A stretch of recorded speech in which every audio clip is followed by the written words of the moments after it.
the second book of Moses, called Exodus. Chapter 1. Now these are the names of the children of Israel, which came into Egypt. Every man and his household came with Jacob: Reuben, Simeon, Levi, and Judah, Issachar, Zebulun, and Benjamin, Dan, and Naphtali, Gad, and Asher. And all the souls that came out of the loins of Jacob were 70 souls, for Joseph was in Egypt already. And Joseph died, and all his brethren, and all that generation. And the children of Israel were fruitful, and increased abundantly, and multiplied, and waxed exceeding mighty, and the land was filled with them. Now there arose up a new king over Egypt, which knew not Joseph. And he said unto his people, Behold, the people of the children of Israel are more and mightier than we. Come on, let us deal wisely with them, lest they multiply. And it come to pass that, when there falleth out any war, they join also unto our enemies, and fight against us, and so get them up out of the land. Therefore they did set over them taskmasters to afflict them with their burdens. And they built for Pharaoh treasure cities, Pithom and Ramses. But the more they afflicted them, the more they multiplied and grew, and they were grieved because of the children of Israel. And the Egyptians made the children of Israel to serve with rigor, and they made their lives bitter with hard bondage, in mortar and in brick, and in all manner of service in the field. All their service, wherein they made them serve, was with rigor. And the king of Egypt spake to the Hebrew midwives, of which the name of the one was Shiphrah, and the name of the other Pua. And he said, When ye do the office of a midwife to the Hebrew women, and see them upon the stools, if it be a son, then ye shall kill him, but if it be a daughter, then she shall live. But the midwives feared God, and did not as the king of Egypt commanded them, but saved the men children alive. And the king of Egypt called for the midwives, and said unto them, Why have ye done this thing, and have saved the men children alive? And the midwives said unto Pharaoh, Because the Hebrew women are not as the Egyptian women, for they are lively, and are delivered ere the midwives come in unto them. Therefore God dealt well with the midwives, and the people multiplied, and waxed very mighty. And it came to pass, because the midwives feared God, that he made them houses. And Pharaoh charged all his people, saying, Every son that is born ye shall cast into the river, and every daughter ye shall save alive.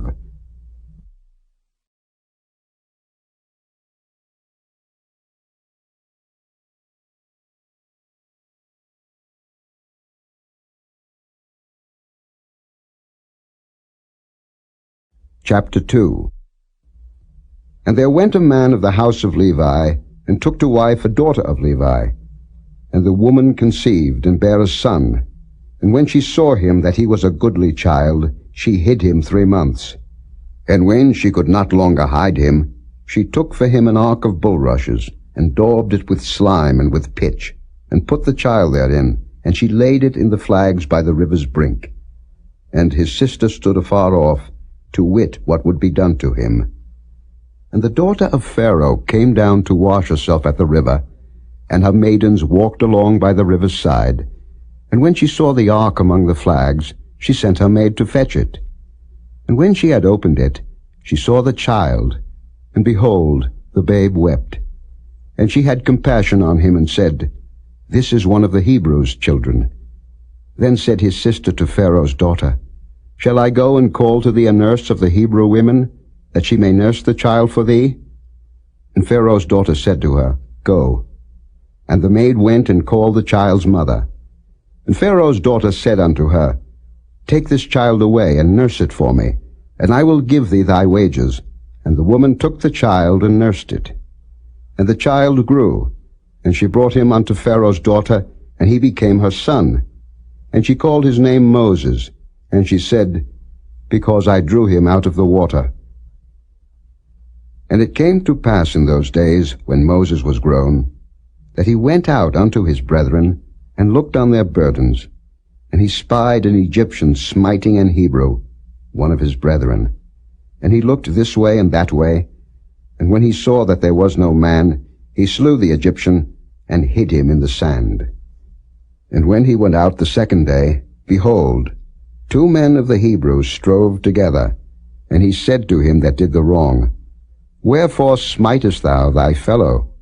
And he said, Who made thee a prince and a judge over us? Intendest thou to kill me, as thou killedst the Egyptian? And Moses feared and said, Surely this thing is known. Now when Pharaoh heard this thing, he sought to slay Moses. But Moses fled from the face of Pharaoh, and dwelt in the land of Midian, and he sat down by a well. Now the priest of Midian had 7 daughters, and they came and drew water, and filled the troughs to water their father's flock. And the shepherds came and drove them away. But Moses stood up and helped them, and watered their flock. And when they came to Reuel their father, he said, How is it that ye are come so soon today? And they said, An Egyptian delivered us out of the hand of the shepherds, and also drew water enough for us, and watered the flock. And he said unto his daughters, And where is he? Why is it that ye have left the man? Call him, that he may eat bread. And Moses was content to dwell with the man, and he gave Moses Zipporah his daughter. And she bare him a son, and he called his name Gershom, for he said, I have been a stranger in a strange land. And it came to pass in process of time, that the king of Egypt died, and the children of Israel sighed by reason of the bondage, and they cried, and their cry came up unto God by reason of the bondage. And God heard their groaning, and God remembered his covenant with Abraham, with Isaac, and with Jacob. And God looked upon the children of Israel, and God had respect unto them.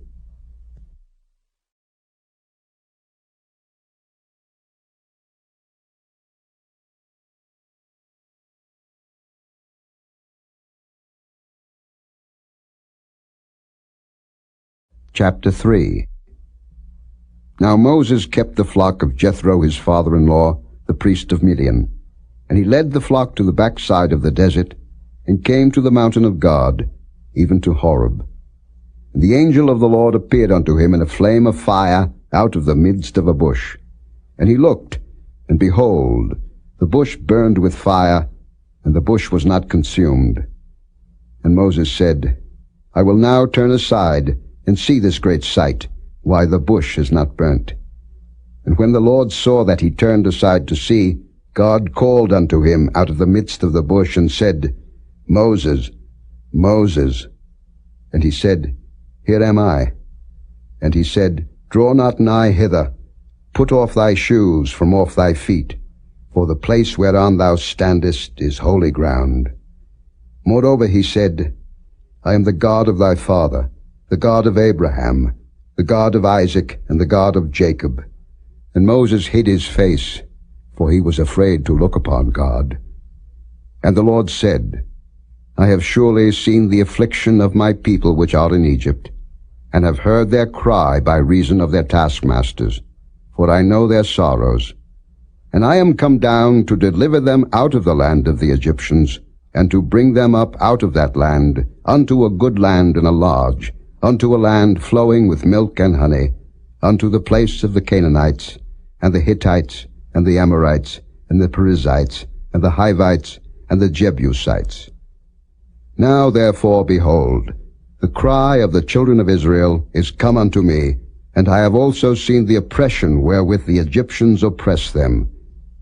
Come now therefore, and I will send thee unto Pharaoh, that thou mayest bring forth my people, the children of Israel, out of Egypt. And Moses said unto God, Who am I, that I should go unto Pharaoh, and that I should bring forth the children of Israel out of Egypt? And he said, Certainly I will be with thee, and this shall be a token unto thee, that I have sent thee. When thou hast brought forth the people out of Egypt, ye shall serve God upon this mountain. And Moses said unto God, Behold, when I come unto the children of Israel, and shall say unto them, The God of your fathers hath sent me unto you, and they shall say to me, What is his name? What shall I say unto them? And God said unto Moses, I am that I am. And he said, Thus shalt thou say unto the children of Israel, I am hath sent me unto you. And God said moreover unto Moses, Thus shalt thou say unto the children of Israel, The Lord God of your fathers, the God of Abraham, the God of Isaac, and the God of Jacob, hath sent me unto you. This is my name forever, and this is my memorial unto all generations. Go and gather the elders of Israel together, and say unto them, The Lord God of your fathers, the God of Abraham, of Isaac, and of Jacob, appeared unto me, saying, I have surely visited you, and seen that which is done to you in Egypt. And I have said, I will bring you up out of the affliction of Egypt unto the land of the Canaanites, and the Hittites, and the Amorites, and the Perizzites, and the Hivites, and the Jebusites, unto a land flowing with milk and honey. And they shall hearken to thy voice, and thou shalt come, thou and the elders of Israel, unto the king of Egypt, and ye shall say unto him, The Lord God of the Hebrews hath met with us, and now let us go, we beseech thee, 3 days' journey into the wilderness, that we may sacrifice to the Lord our God. And I am sure that the king of Egypt will not let you go, no, not by a mighty hand. And I will stretch out my hand, and smite Egypt with all my wonders which I will do in the midst thereof, and after that he will let you go. And I will give this people favor in the sight of the Egyptians. And it shall come to pass that when ye go, ye shall not go empty. But every woman shall borrow of her neighbor, and of her that sojourneth in her house, jewels of silver, and jewels of gold, and raiment, and ye shall put them upon your sons and upon your daughters, and ye shall spoil the Egyptians.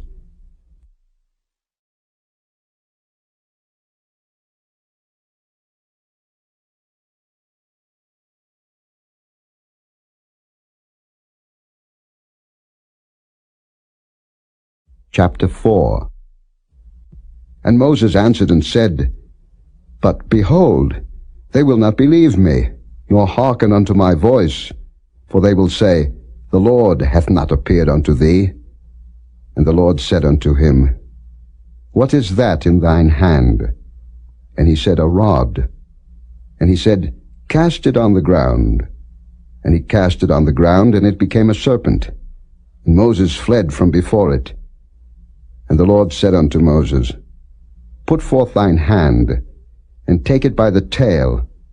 And he put forth his hand, and caught it, and it became a rod in his hand, that they may believe that the Lord God of their fathers, the God of Abraham, the God of Isaac, and the God of Jacob, hath appeared unto thee.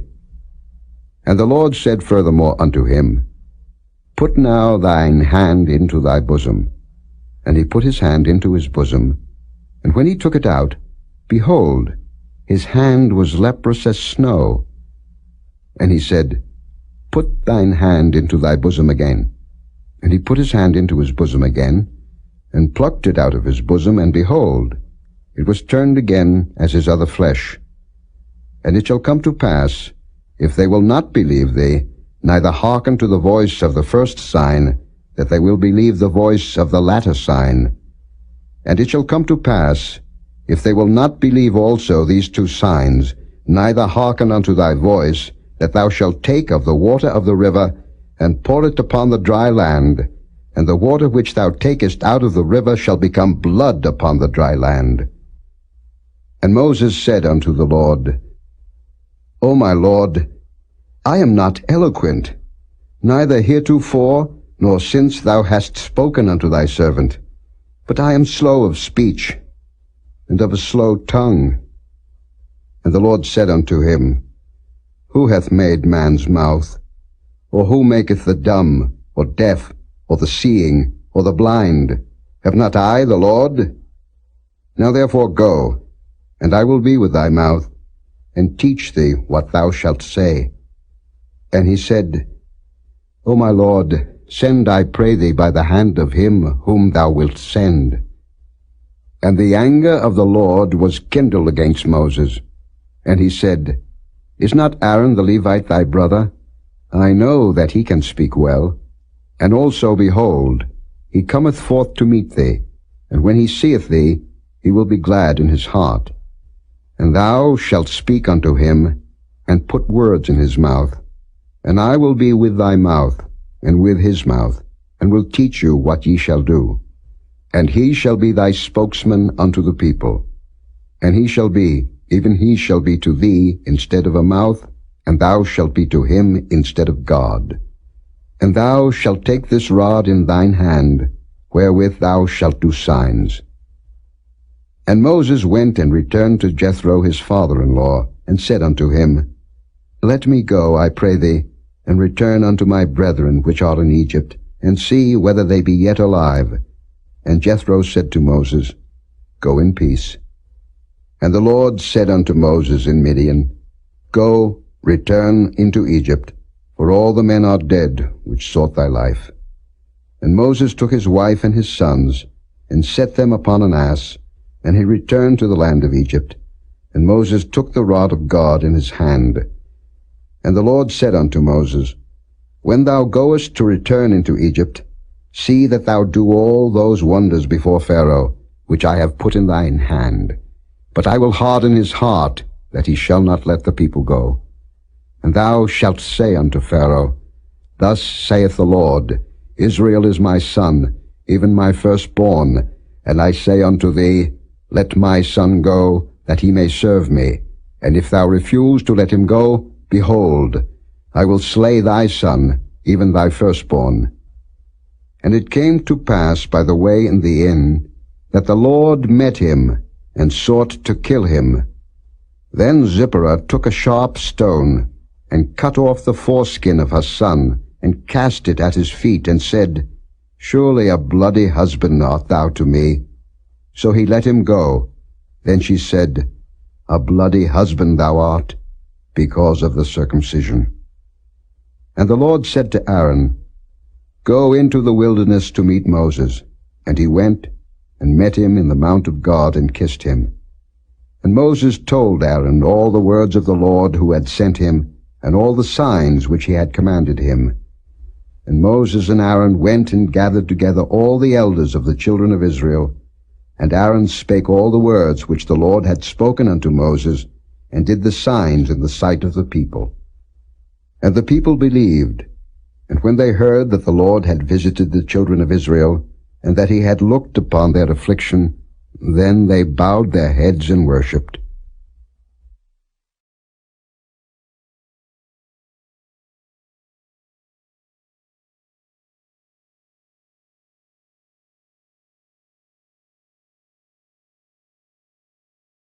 Chapter 5.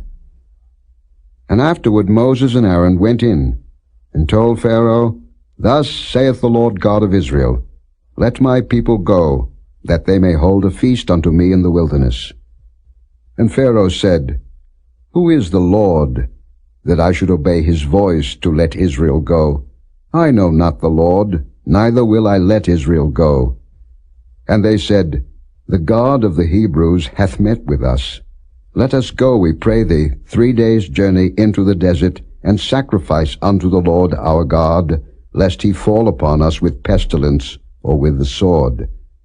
And the king of Egypt said unto them, Wherefore do ye, Moses and Aaron, let the people from their works? Get you unto your burdens. And Pharaoh said, Behold, the people of the land now are many, and ye make them rest from their burdens. And Pharaoh commanded the same day the taskmasters of the people and their officers, saying, Ye shall no more give the people straw to make brick as heretofore. Let them go and gather straw for themselves. And the tale of the bricks, which they did make heretofore, ye shall lay upon them. Ye shall not diminish aught thereof, for they be idle. Therefore they cry, saying, Let us go and sacrifice to our God. Let their more work be laid upon the men, that they may labor therein, and let them not regard vain words. And the taskmasters of the people went out, and their officers, and they spake to the people, saying, Thus saith Pharaoh, I will not give you straw. Go ye, get you straw where ye can find it, yet not aught of your work shall be diminished. So the people was scattered abroad throughout all the land of Egypt, who gather stubble instead of straw. And the taskmasters hasted them, saying, Fulfill your works, your daily tasks, as when there was straw. And the officers of the children of Israel, which Pharaoh's taskmasters had set over them, were beaten, and demanded, Wherefore have ye not fulfilled your task in making brick both yesterday and today, as heretofore? Then the officers of the children of Israel came and cried unto Pharaoh, saying, Wherefore dealest thou thus with thy servants? There is no straw given unto thy servants, and they say to us, Make brick. And behold, thy servants are beaten, but the fault is in thine own people. But he said, Ye are idle, ye are idle. Therefore ye say, Let us go and do sacrifice to the Lord. Go therefore now and work, for there shall no straw be given you, yet shall ye deliver the tale of bricks. And the officers of the children of Israel did see that they were in evil case, after it was said, Ye shall not minish aught from your bricks of your daily task. And they met Moses and Aaron, who stood in the way, as they came forth from Pharaoh. And they said unto them, The Lord look upon you and judge, because ye have made our savour to be abhorred in the eyes of Pharaoh, and in the eyes of his servants, to put a sword in their hand to slay us. And Moses returned unto the Lord, and said, Lord, wherefore hast thou so evil entreated this people? Why is it that thou hast sent me? For since I came to Pharaoh to speak in thy name, he hath done evil to this people, neither hast thou delivered thy people at all.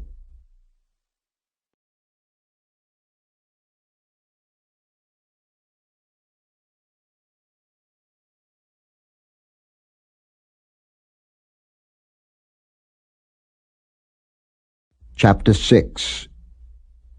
Then the Lord said unto Moses, Now shalt thou see what I will do to Pharaoh, for with a strong hand shall he let them go, and with a strong hand shall he drive them out of his land. And God spake unto Moses, and said unto him, I am the Lord, and I appeared unto Abraham, unto Isaac, and unto Jacob, by the name of God Almighty, but by my name Jehovah was I not known to them. And I have also established my covenant with them, to give them the land of Canaan, the land of their pilgrimage, wherein they were strangers. And I have also heard the groaning of the children of Israel, whom the Egyptians keep in bondage, and I have remembered my covenant. Wherefore say unto the children of Israel, I am the Lord, and I will bring you out from under the burdens of the Egyptians, and I will rid you out of their bondage, and I will redeem you with a stretched out arm, and with great judgments. And I will take you to me for a people, and I will be to you a God, and ye shall know that I am the Lord your God, which bringeth you out from under the burdens of the Egyptians. And I will bring you in unto the land, concerning the which I did swear to give it to Abraham, to Isaac, and to Jacob, and I will give it you for an heritage. I am the Lord. And Moses spake so unto the children of Israel, but they hearkened not unto Moses for anguish of spirit, and for cruel bondage.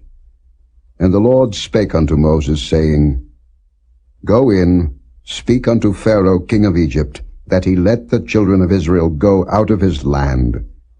And Moses spake before the Lord, saying, Behold, the children of Israel have not hearkened unto me. How then shall Pharaoh hear me, who am of uncircumcised lips? And the Lord spake unto Moses and unto Aaron, and gave them a charge unto the children of Israel, and unto Pharaoh king of Egypt, to bring the children of Israel out of the land of Egypt. These be the heads of their fathers' houses, the sons of Reuben, the firstborn of Israel, Anak, and Palu, Hezron, and Carmi. These be the families of Reuben.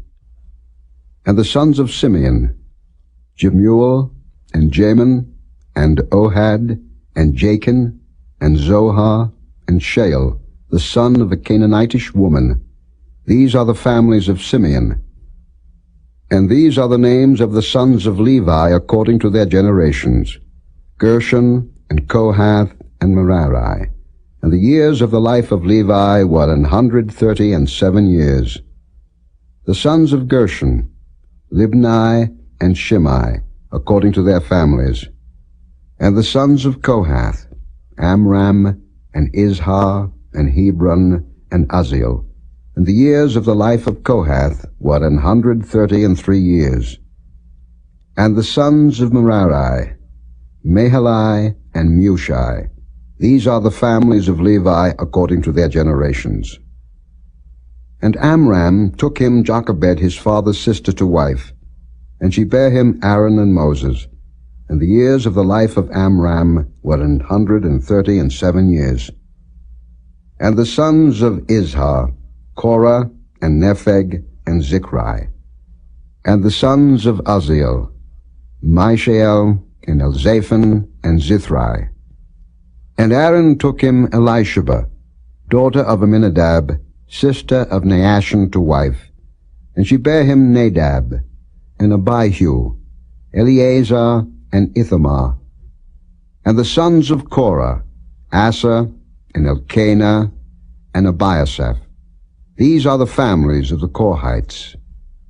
And Eleazar, Aaron's son, took him one of the daughters of Putiel to wife, and she bare him Phinehas. These are the heads of the fathers of the Levites according to their families. These are that Aaron and Moses, to whom the Lord said, Bring out the children of Israel from the land of Egypt according to their armies. These are they which spake to Pharaoh king of Egypt, to bring out the children of Israel from Egypt. These are that Moses and Aaron. And it came to pass on the day when the Lord spake unto Moses in the land of Egypt, that the Lord spake unto Moses, saying, I am the Lord. Speak thou unto Pharaoh king of Egypt all that I say unto thee. And Moses said before the Lord, Behold, I am of uncircumcised lips, and how shall Pharaoh hearken unto me?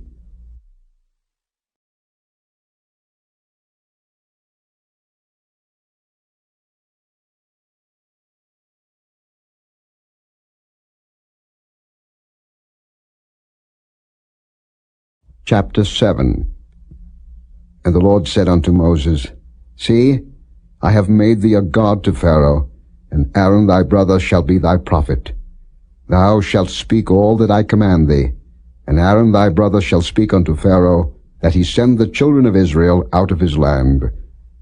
And I will harden Pharaoh's heart, and multiply my signs and my wonders in the land of Egypt. But Pharaoh shall not hearken unto you, that I may lay my hand upon Egypt, and bring forth mine armies, and my people, the children of Israel, out of the land of Egypt by great judgments. And the Egyptians shall know that I am the Lord, when I stretch forth mine hand upon Egypt, and bring out the children of Israel from among them. And Moses and Aaron did as the Lord commanded them, so did they. And Moses was 80 years old, and Aaron 83 years old, when they spake unto Pharaoh. And the Lord spake unto Moses and unto Aaron, saying, When Pharaoh shall speak unto you, saying, Show a miracle for you, then thou shalt say unto Aaron, Take thy rod, and cast it before Pharaoh, and it shall become a serpent. And Moses and Aaron went in unto Pharaoh, and they did so as the Lord had commanded. And Aaron cast down his rod before Pharaoh, and before his servants, and it became a serpent. Then Pharaoh also called the wise men and the sorcerers. Now the magicians of Egypt, they also did in like manner with their enchantments. For they cast down every man his rod, and they became serpents. But Aaron's rod swallowed up their rods. And he hardened Pharaoh's heart, that he hearkened not unto them, as the Lord had said. And the Lord said unto Moses, Pharaoh's heart is hardened. He refuseth to let the people go. Get thee unto Pharaoh in the morning. Lo, he goeth out unto the water, and thou shalt stand by the river's brink against he come, and the rod which was turned to a serpent shalt thou take in thine hand, and thou shalt say unto him, The Lord God of the Hebrews hath sent me unto thee, saying, Let my people go, that they may serve me in the wilderness. And behold, hitherto thou wouldest not hear. Thus saith the Lord, In this thou shalt know that I am the Lord. Behold, I will smite with the rod that is in mine hand upon the waters which are in the river, and they shall be turned to blood. And the fish that is in the river shall die, and the river shall stink, and the Egyptians shall loathe to drink of the water of the river. And the Lord spake unto Moses, Say unto Aaron, Take thy rod, and stretch out thine hand upon the waters of Egypt, upon their streams, upon their rivers, and upon their ponds, and upon all their pools of water, that they may become blood, and that there may be blood throughout all the land of Egypt, both in vessels of wood and in vessels of stone. And Moses and Aaron did so, as the Lord commanded, and he lifted up the rod, and smote the waters that were in the river in the sight of Pharaoh, and in the sight of his servants, and all the waters that were in the river were turned to blood. And the fish that was in the river died, and the river stank, and the Egyptians could not drink of the water of the river, and there was blood throughout all the land of Egypt. And the magicians of Egypt did so with their enchantments. And Pharaoh's heart was hardened, neither did he hearken unto them, as the Lord had said. And Pharaoh turned and went into his house, neither did he set his heart to this also. And all the Egyptians digged round about the river for water to drink, for they could not drink of the water of the river. And 7 days were fulfilled, after that the Lord had smitten the river.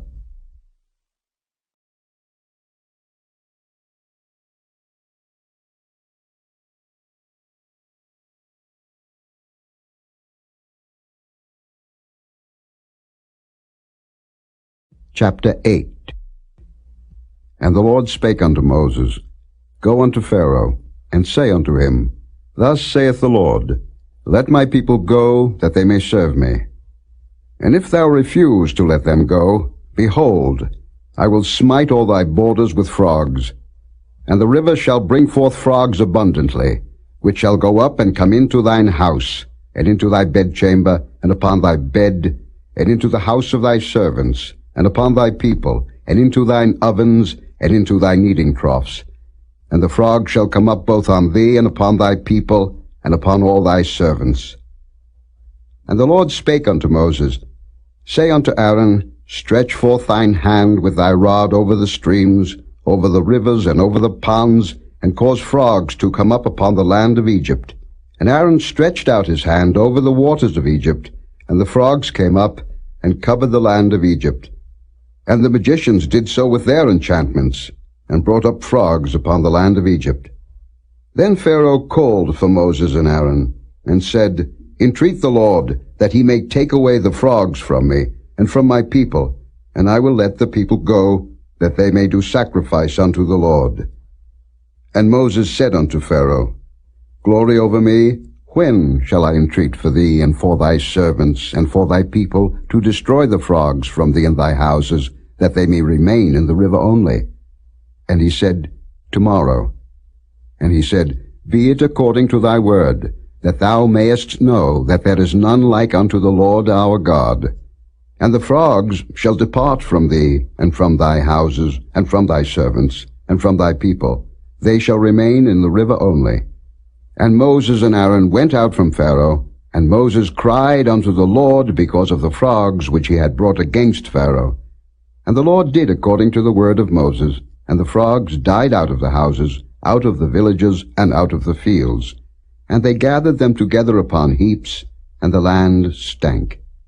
But when Pharaoh saw that there was respite, he hardened his heart, and hearkened not unto them, as the Lord had said. And the Lord said unto Moses, Say unto Aaron, Stretch out thy rod, and smite the dust of the land, that it may become lice throughout all the land of Egypt. And they did so, for Aaron stretched out his hand with his rod, and smote the dust of the earth, and it became lice in man and in beast. All the dust of the land became lice throughout all the land of Egypt. And the magicians did so with their enchantments to bring forth lice. But they could not, so there were lice upon man and upon beast. Then the magicians said unto Pharaoh, This is the finger of God. And Pharaoh's heart was hardened, and he hearkened not unto them, as the Lord had said.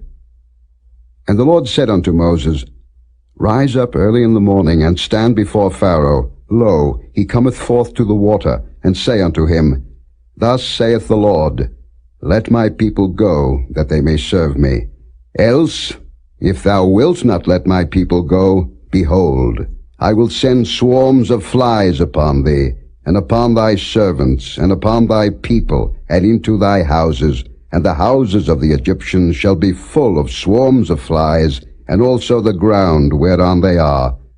And I will sever in that day the land of Goshen, in which my people dwell, that no swarms of flies shall be there, to the end thou mayest know that I am the Lord in the midst of the earth.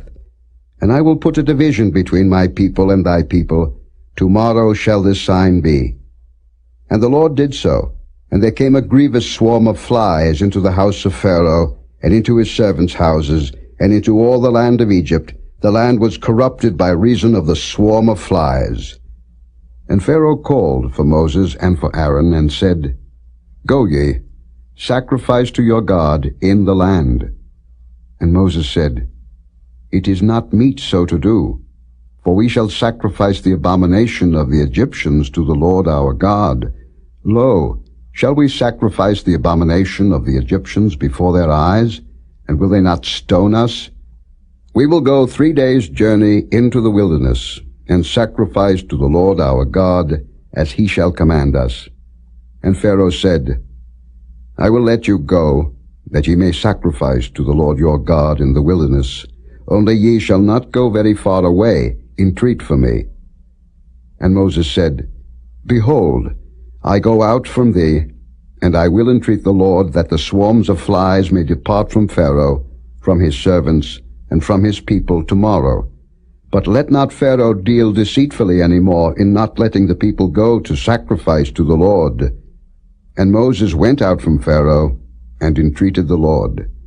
And the Lord did according to the word of Moses, and he removed the swarms of flies from Pharaoh, from his servants, and from his people. There remained not one. And Pharaoh hardened his heart at this time also, neither would he let the people go.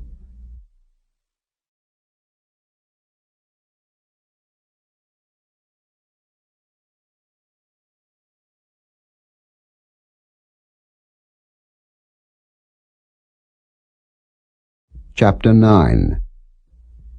Then the Lord said unto Moses, Go in unto Pharaoh, and tell him, Thus saith the Lord God of the Hebrews, Let my people go, that they may serve me. For if thou refuse to let them go, and wilt hold them still, behold, the hand of the Lord is upon thy cattle, which is in the field, upon the horses, upon the asses, upon the camels, upon the oxen, and upon the sheep. There shall be a very grievous murrain. And the Lord shall sever between the cattle of Israel and the cattle of Egypt, and there shall nothing die of all that is the children's of Israel.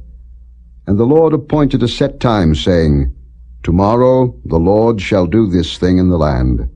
And the Lord did that thing on the morrow, and all the cattle of Egypt died, but of the cattle of the children of Israel died not one. And Pharaoh sent, and behold, there was not one of the cattle of the Israelites dead.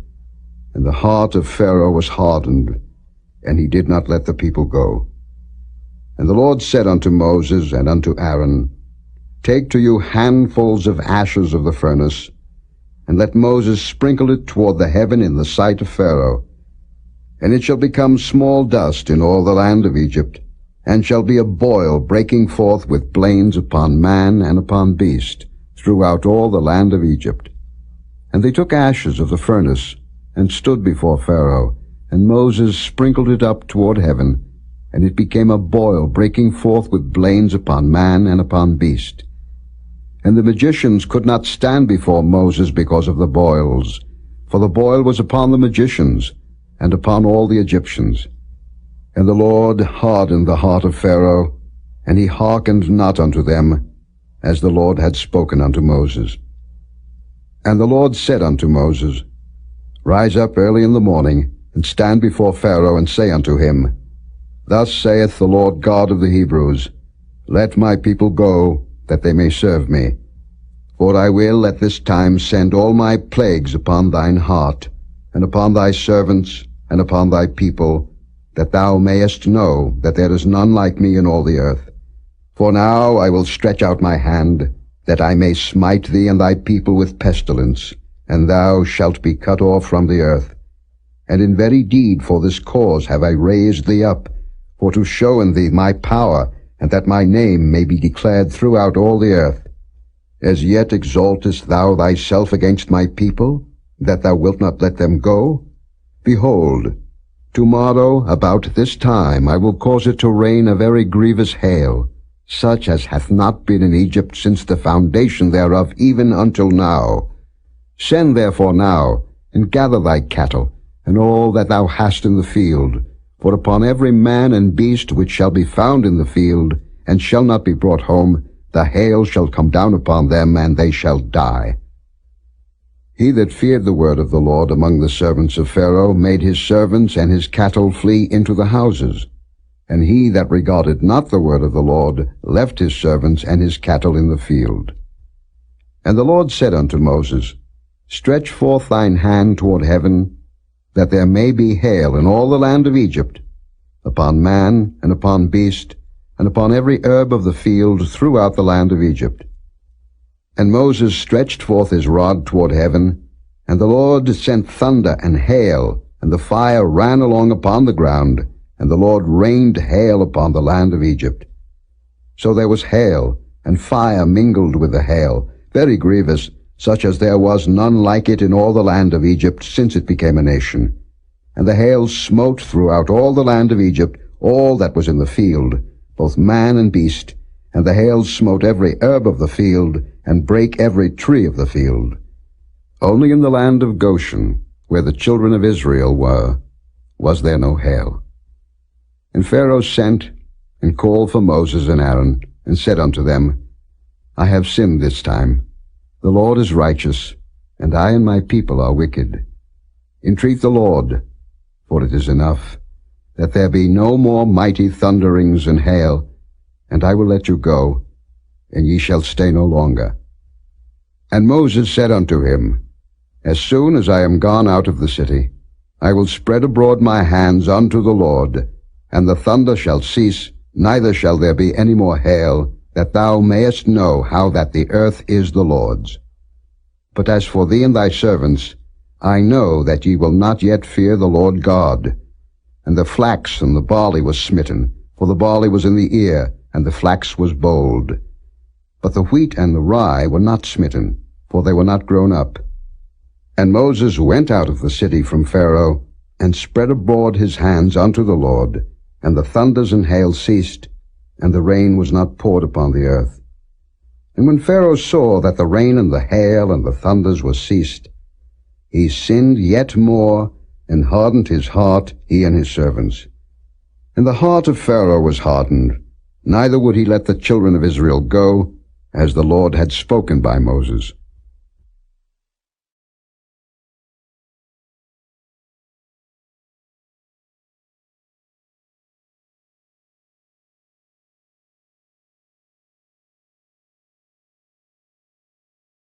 Chapter 10.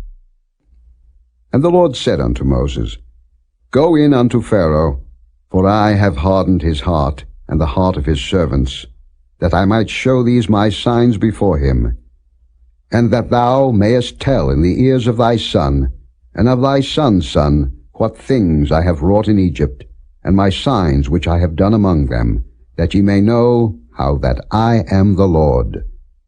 And Moses and Aaron came in unto Pharaoh, and said unto him, Thus saith the Lord God of the Hebrews, How long wilt thou refuse to humble thyself before me?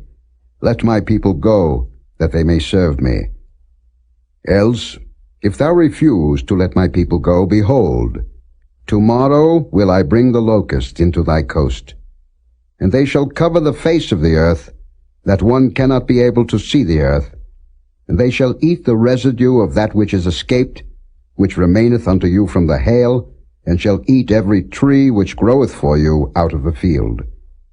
And they shall fill thy houses, and the houses of all thy servants, and the houses of all the Egyptians, which neither thy fathers nor thy fathers' fathers have seen, since the day that they were upon the earth unto this day. And he turned himself, and went out from Pharaoh. And Pharaoh's servants said unto him, How long shall this man be a snare unto us? Let the men go, that they may serve the Lord their God. Knowest thou not yet that Egypt is destroyed? And Moses and Aaron were brought again unto Pharaoh. And he said unto them, Go, serve the Lord your God. But who are they that shall go? And Moses said, We will go with our young and with our old, with our sons and with our daughters, with our flocks and with our herds will we go, for we must hold a feast unto the Lord. And he said unto them, Let the Lord be so with you, as I will let you go. And your little ones, look to it, for evil is before you. Not so. Go now, ye that are men, and serve the Lord, for that ye did desire. And they were driven out from Pharaoh's presence. And the Lord said unto Moses, Stretch out thine hand over the land of Egypt for the locusts, that they may come up upon the land of Egypt, and eat every herb of the land, even all that the hail hath left. And Moses stretched forth his rod over the land of Egypt, and the Lord brought an east wind upon the land all that day and all that night. And when it was morning, the east wind brought the locusts. And the locusts went up over all the land of Egypt, and rested in all the coasts of Egypt. Very grievous were they. Before them there were no such locusts as they, neither after them shall be such. For they covered the face of the whole earth, so that the land was darkened. And they did eat every herb of the land, and all the fruit of the trees which the hail had left. And there remained not any green thing in the trees, or in the herbs of the field, through all the land of Egypt. Then Pharaoh called for Moses and Aaron in haste, and he said, I have sinned against the Lord your God and against you. Now therefore forgive, I pray thee, my sin only this once, and entreat the Lord your God, that he may take away from me this death only. And he went out from Pharaoh, and entreated the Lord. And the Lord turned a mighty strong west wind, which took away the locusts, and cast them into the Red Sea. There remained not one locust in all the coasts of Egypt. But the Lord hardened Pharaoh's heart, so that he would not let the children of Israel go. And the Lord said unto Moses, Stretch out thine hand toward heaven, that there may be darkness over the land of Egypt, even darkness which may be felt. And Moses stretched forth his hand toward heaven, and there was a thick darkness in all the land of Egypt 3 days. They saw not one another, neither rose any from his place for 3 days. But all the children of Israel had light in their dwellings. And Pharaoh called unto Moses and said, Go ye, serve the Lord. Only let your flocks and your herds be stayed. Let your little ones also go with you.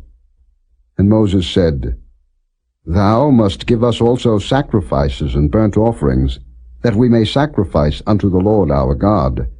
Our cattle also shall go with us. There shall not an hoof be left behind, for thereof must we take to serve the Lord our God. And we know not with what we must serve the Lord, until we come thither. But the Lord hardened Pharaoh's heart, and he would not let them go. And Pharaoh said unto him, Get thee from me, take heed to thyself, see my face no more, for in that day thou seest my face, thou shalt die. And Moses said, Thou hast spoken well. I will see thy face again no more.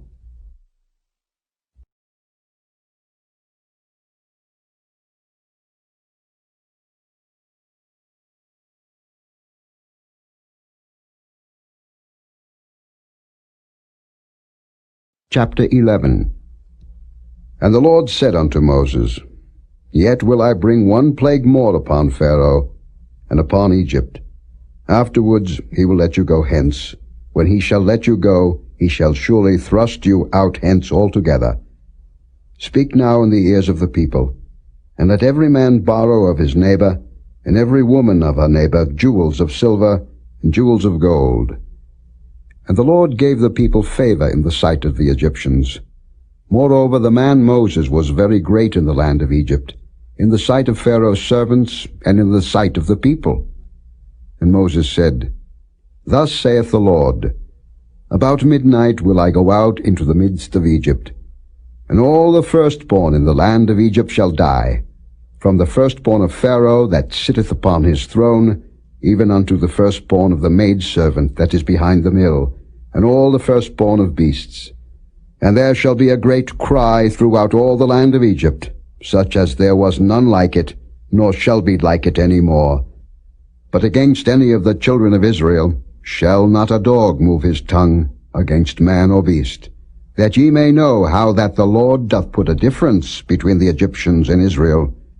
And all these thy servants shall come down unto me, and bow down themselves unto me, saying, Get thee out, and all the people that follow thee, and after that I will go out.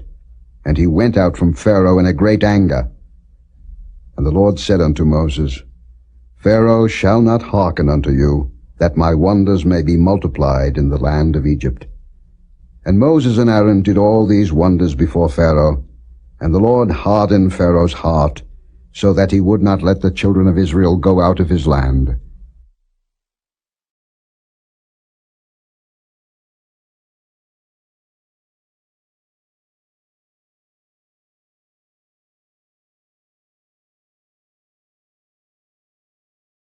Chapter 12.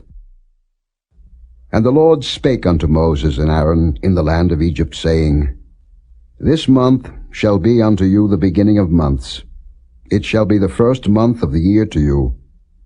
Speak ye unto all the congregation of Israel, saying, In the 10th day of this month they shall take to them every man a lamb, according to the house of their fathers, a lamb for an house. And if the household be too little for the lamb, let him and his neighbor next unto his house take it according to the number of the souls. Every man according to his eating shall make your count for the lamb. Your lamb shall be without blemish, a male of the first year. Ye shall take it out from the sheep or from the goats. And ye shall keep it up until the 14th day of the same month, and the whole assembly of the congregation of Israel shall kill it in the evening. And they shall take of the blood, and strike it on the 2 side posts and on the upper door post of the houses wherein they shall eat it. And they shall eat the flesh in that night, roast with fire, and unleavened bread, and with bitter herbs they shall eat it. Eat not of it raw, nor sodden it all with water, but roast with fire, his head with his legs, and with the purtenance thereof. And ye shall let nothing of it remain until the morning, and that which remaineth of it until the morning ye shall burn with fire. And thus shall ye eat it, with your loins girded, your shoes on your feet, and your staff in your hand, and ye shall eat it in haste. It is the Lord's Passover.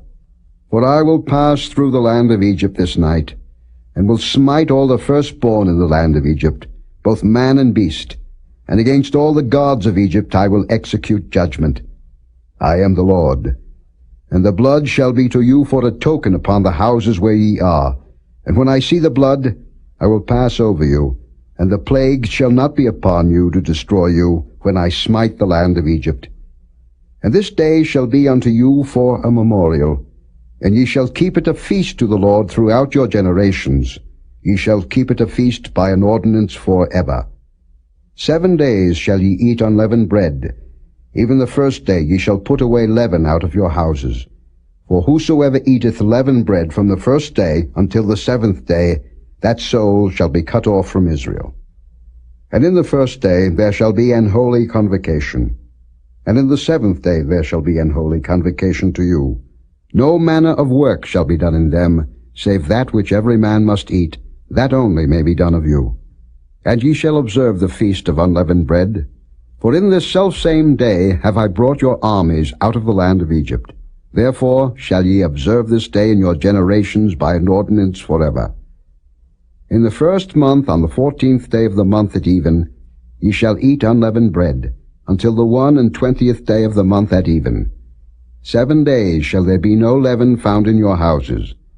For whosoever eateth that which is leavened, even that soul shall be cut off from the congregation of Israel, whether he be a stranger or born in the land. Ye shall eat nothing leavened. In all your habitations shall ye eat unleavened bread. Then Moses called for all the elders of Israel, and said unto them, Draw out and take you a lamb according to your families, and kill the Passover. And ye shall take a bunch of hyssop, and dip it in the blood that is in the basin, and strike the lintel and the 2 side posts with the blood that is in the basin, and none of you shall go out at the door of his house until the morning. For the Lord will pass through to smite the Egyptians. And when he seeth the blood upon the lintel, and on the 2 side posts, the Lord will pass over the door, and will not suffer the destroyer to come in unto your houses to smite you. And ye shall observe this thing for an ordinance to thee and to thy sons forever.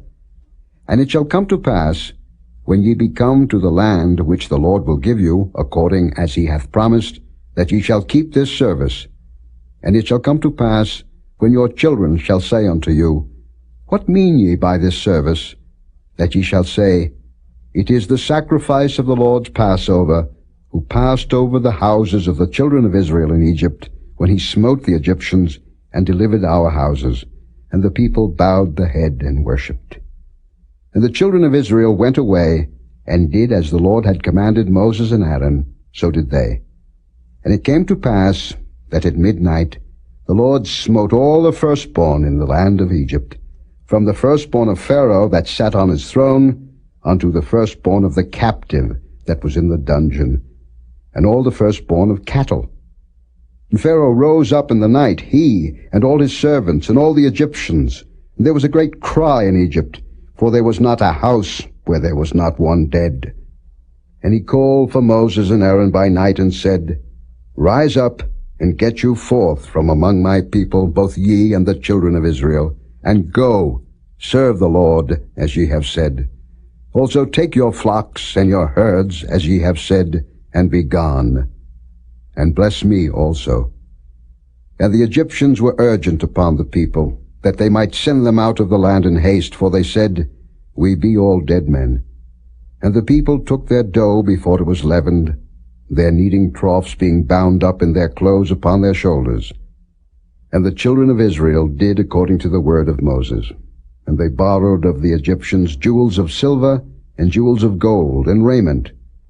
And the Lord gave the people favor in the sight of the Egyptians, so that they lent unto them such things as they required. And they spoiled the Egyptians. And the children of Israel journeyed from Ramesses to Succoth, about 600,000 on foot that were men, beside children. And a mixed multitude went up also with them, and flocks and herds, even very much cattle. And they baked unleavened cakes of the dough which they brought forth out of Egypt, for it was not leavened, because they were thrust out of Egypt, and could not tarry, neither had they prepared for themselves any victual. Now the sojourning of the children of Israel who dwelt in Egypt was 430 years. And it came to pass at the end of the 430 years, even the selfsame day it came to pass, that all the hosts of the Lord went out from the land of Egypt. It is a night to be much observed unto the Lord for bringing them out from the land of Egypt. This is that night of the Lord to be observed of all the children of Israel in their generations. And the Lord said unto Moses and Aaron, This is the ordinance of the Passover. There shall no stranger eat thereof, but every man's servant that is bought for money, when thou hast circumcised him, then shall he eat thereof. A foreigner and an hired servant shall not eat thereof. In one house shall it be eaten. Thou shalt not carry forth aught of the flesh abroad out of the house, neither shall ye break a bone thereof. All the congregation of Israel shall keep it. And when a stranger shall sojourn with thee, and will keep the Passover to the Lord, let all his males be circumcised, and then let him come near and keep it. And he shall be as one that is born in the land, for no uncircumcised person shall eat thereof. One law shall be to him that is homeborn, and unto the stranger that sojourneth among you. Thus did all the children of Israel, as the Lord commanded Moses and Aaron, so did they. And it came to pass the selfsame day, that the Lord did bring the children of Israel out of the land of Egypt by their armies.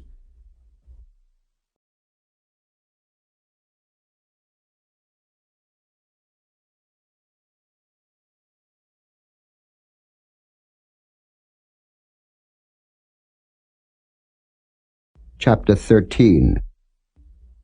And the Lord spake unto Moses, saying, Sanctify unto me all the firstborn, whatsoever openeth the womb among the children of Israel, both of man and of beast, it is mine. And Moses said unto the people, Remember this day in which ye came out from Egypt, out of the house of bondage, for by strength of hand the Lord brought you out from this place. There shall no leavened bread be eaten. This day came ye out in the month Abib.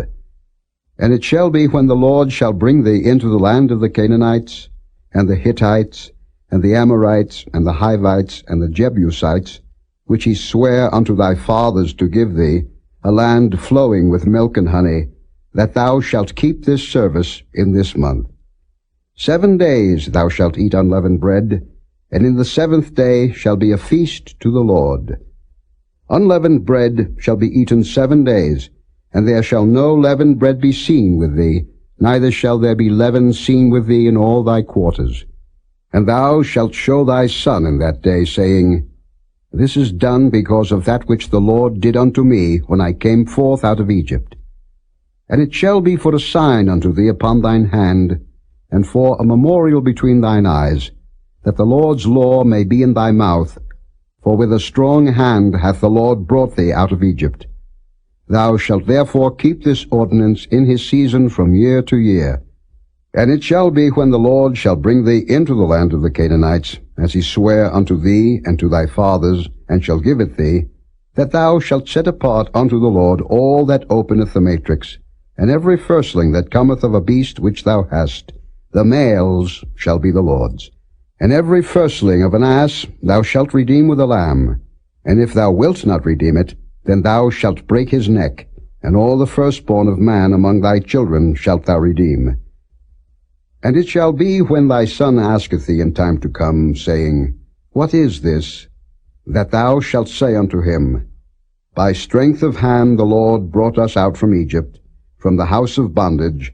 And it came to pass, when Pharaoh would hardly let us go, that the Lord slew all the firstborn in the land of Egypt, both the firstborn of man and the firstborn of beast. Therefore I sacrifice to the Lord all that openeth the matrix, being males. But all the firstborn of my children I redeem. And it shall be for a token upon thine hand, and for frontlets between thine eyes.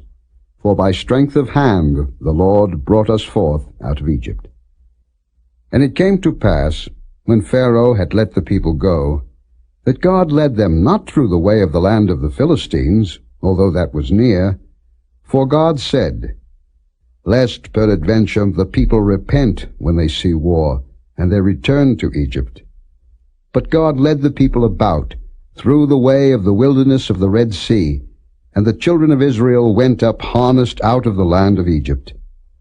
And Moses took the bones of Joseph with him, for he had straitly sworn the children of Israel, saying, God will surely visit you, and ye shall carry up my bones away hence with you. And they took their journey from Succoth, and encamped in Etham in the edge of the wilderness. And the Lord went before them by day in a pillar of a cloud, to lead them the way, and by night in a pillar of fire, to give them light, to go by day and night. He took not away the pillar of the cloud by day, nor the pillar of fire by night from before the people.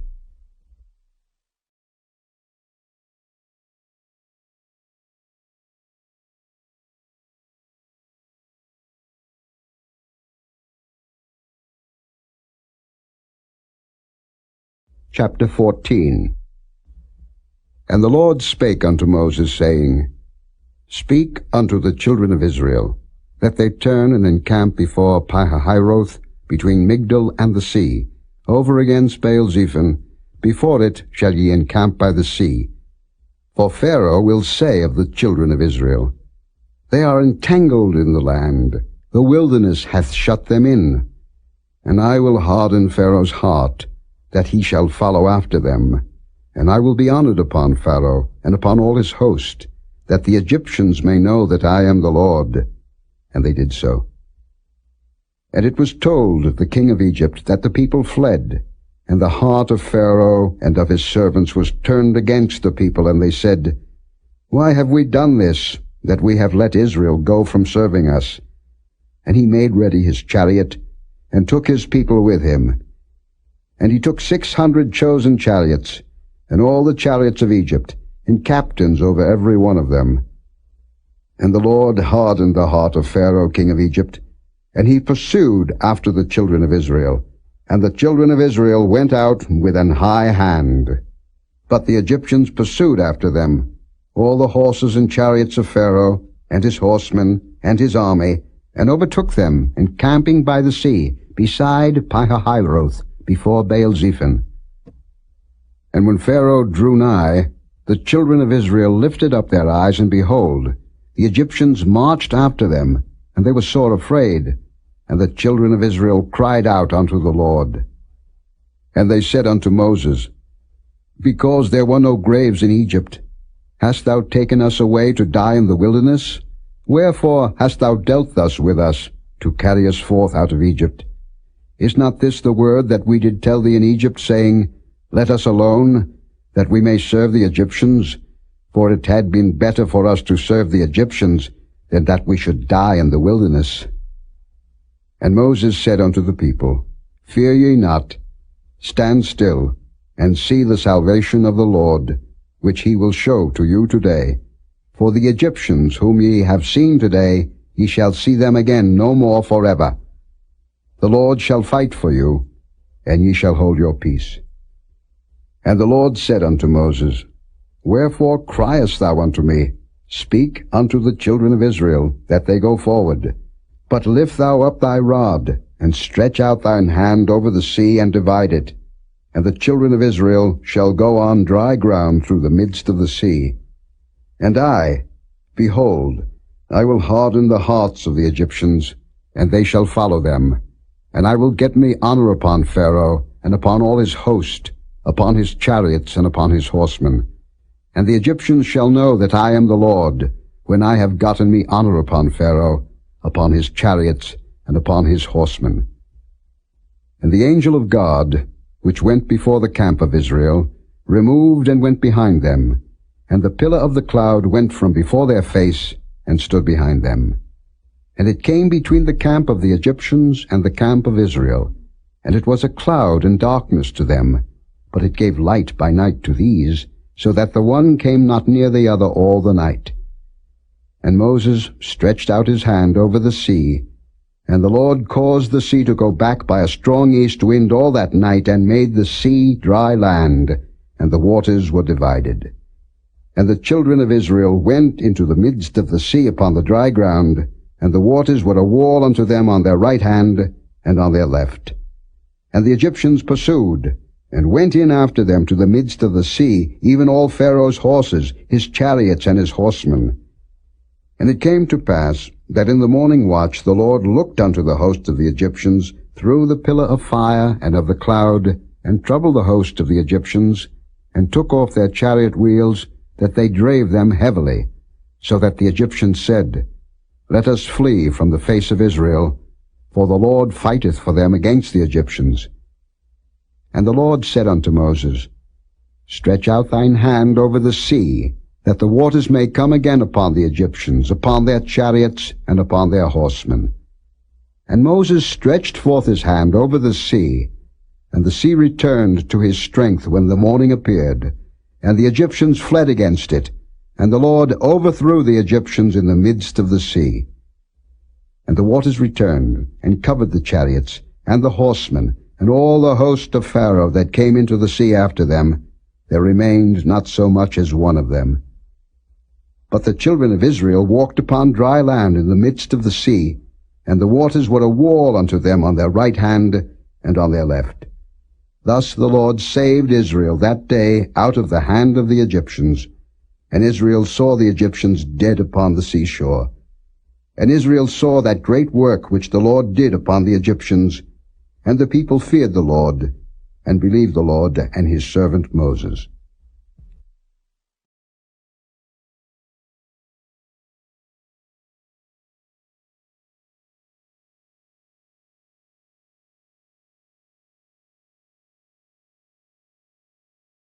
Chapter 15. Then sang Moses and the children of Israel this song unto the Lord, and spake, saying, I will sing unto the Lord, for he hath triumphed gloriously. The horse and his rider hath he thrown into the sea. The Lord is my strength and song, and he is become my salvation. He is my God, and I will prepare him an habitation, my father's God, and I will exalt him. The Lord is a man of war. The Lord is his name. Pharaoh's chariots and his host hath he cast into the sea. His chosen captains also are drowned in the Red Sea. The depths have covered them. They sank into the bottom as a stone. Thy right hand, O Lord, is become glorious in power. Thy right hand, O Lord, hath dashed in pieces the enemy. And in the greatness of thine excellency thou hast overthrown them that rose up against thee. Thou sentest forth thy wrath, which consumed them as stubble. And with the blast of thy nostrils the waters were gathered together. The floods stood upright as an heap, and the depths were congealed in the heart of the sea. The enemy said, I will pursue, I will overtake, I will divide the spoil, my lust shall be satisfied upon them. I will draw my sword, my hand shall destroy them. Thou didst blow with thy wind, the sea covered them, they sank as lead in the mighty waters. Who is like unto thee, O Lord, among the gods? Who is like thee, glorious in holiness, fearful in praises, doing wonders? Thou stretchedst out thy right hand, the earth swallowed them. Thou in thy mercy hast led forth the people which thou hast redeemed. Thou hast guided them in thy strength unto thy holy habitation. The people shall hear and be afraid. Sorrow shall take hold on the inhabitants of Palestina. Then the dukes of Edom shall be amazed. The mighty men of Moab, trembling, shall take hold upon them. All the inhabitants of Canaan shall melt away. Fear and dread shall fall upon them. By the greatness of thine arm they shall be as still as a stone, till thy people pass over, O Lord, till the people pass over, which thou hast purchased. Thou shalt bring them in, and plant them in the mountain of thine inheritance, in the place, O Lord, which thou hast made for thee to dwell in the sanctuary, O Lord, which thy hands have established. The Lord shall reign for ever and ever. For the horse of Pharaoh went in with his chariots, and with his horsemen into the sea. And the Lord brought again the waters of the sea upon them. But the children of Israel went on dry land in the midst of the sea. And Miriam the prophetess, the sister of Aaron, took a timbrel in her hand, and all the women went out after her with timbrels and with dances. And Miriam answered them, Sing ye to the Lord, for he hath triumphed gloriously. The horse and his rider hath he thrown into the sea. So Moses brought Israel from the Red Sea, and they went out into the wilderness of Shur, and they went 3 days in the wilderness and found no water. And when they came to Marah, they could not drink of the waters of Marah, for they were bitter. Therefore the name of it was called Marah. And the people murmured against Moses, saying, What shall we drink? And he cried unto the Lord.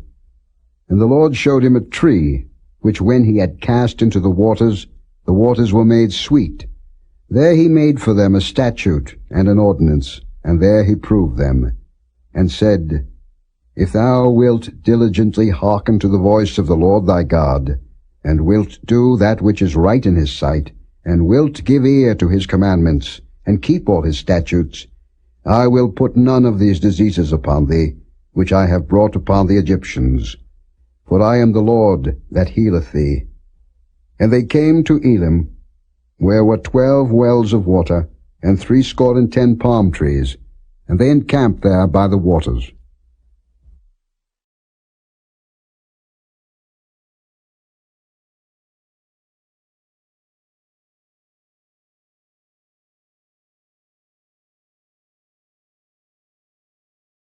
Chapter 16. And they took their journey from Elim, and all the congregation of the children of Israel came into the wilderness of Sin, which is between Elim and Sinai, on the 15th day of the 2nd month after their departing out of the land of Egypt. And the whole congregation of the children of Israel murmured against Moses and Aaron in the wilderness.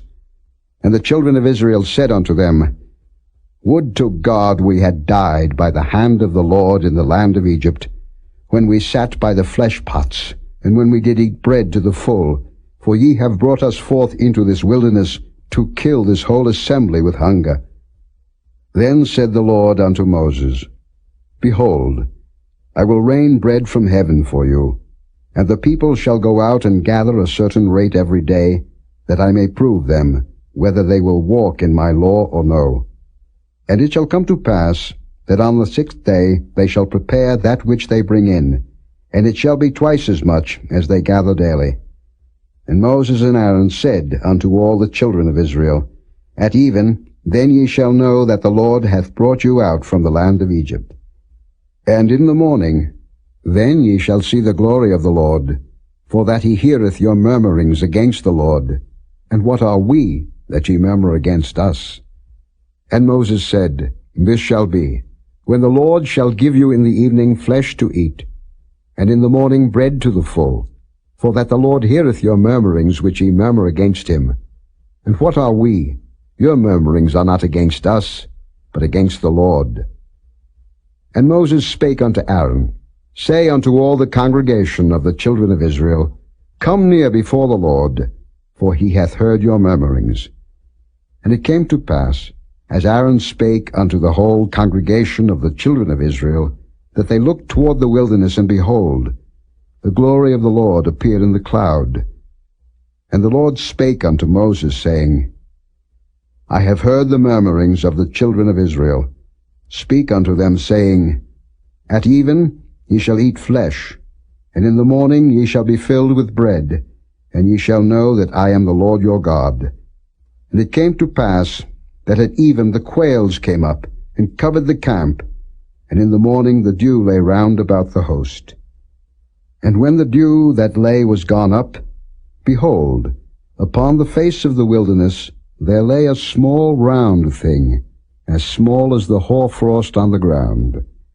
And when the children of Israel saw it, they said one to another, It is manna, for they wist not what it was. And Moses said unto them, This is the bread which the Lord hath given you to eat. This is the thing which the Lord hath commanded. Gather of it every man according to his eating, an omer for every man, according to the number of your persons. Take ye every man for them which are in his tents. And the children of Israel did so, and gathered, some more, some less. And when they did meet it with an omer, he that gathered much had nothing over, and he that gathered little had no lack. They gathered every man according to his eating. And Moses said, Let no man leave of it till the morning. Notwithstanding, they hearkened not unto Moses, but some of them left of it until the morning, and it bred worms, and stank. And Moses was wroth with them. And they gathered it every morning, every man according to his eating, and when the sun waxed hot, it melted. And it came to pass that on the 6th day they gathered twice as much bread, 2 omers for one man, and all the rulers of the congregation came and told Moses. And he said unto them, This is that which the Lord hath said. Tomorrow is the rest of the holy Sabbath unto the Lord. Bake that which ye will bake today, and seethe that ye will seethe, and that which remaineth over lay up for you to be kept until the morning. And they laid it up till the morning, as Moses bade, and it did not stink, neither was there any worm therein. And Moses said, Eat that today, for today is a Sabbath unto the Lord. Today ye shall not find it in the field. 6 days ye shall gather it, but on the 7th day, which is the Sabbath, in it there shall be none. And it came to pass that there went out some of the people on the 7th day for to gather, and they found none. And the Lord said unto Moses, How long refuse ye to keep my commandments and my laws? See, for that the Lord hath given you the Sabbath, therefore he giveth you on the 6th day the bread of 2 days. Abide ye every man in his place, let no man go out of his place on the 7th day. So the people rested on the 7th day. And the house of Israel called the name thereof manna, and it was like coriander seed, white, and the taste of it was like wafers made with honey. And Moses said, This is the thing which the Lord commandeth. Fill an omer of it to be kept for your generations, that they may see the bread wherewith I have fed you in the wilderness, when I brought you forth from the land of Egypt. And Moses said unto Aaron, Take a pot, and put an omer full of manna therein, and lay it up before the Lord to be kept for your generations. As the Lord commanded Moses, so Aaron laid it up before the testimony to be kept. And the children of Israel did eat manna 40 years, until they came to a land inhabited. They did eat manna until they came unto the borders of the land of Canaan. Now an omer is the 10th part of an ephah.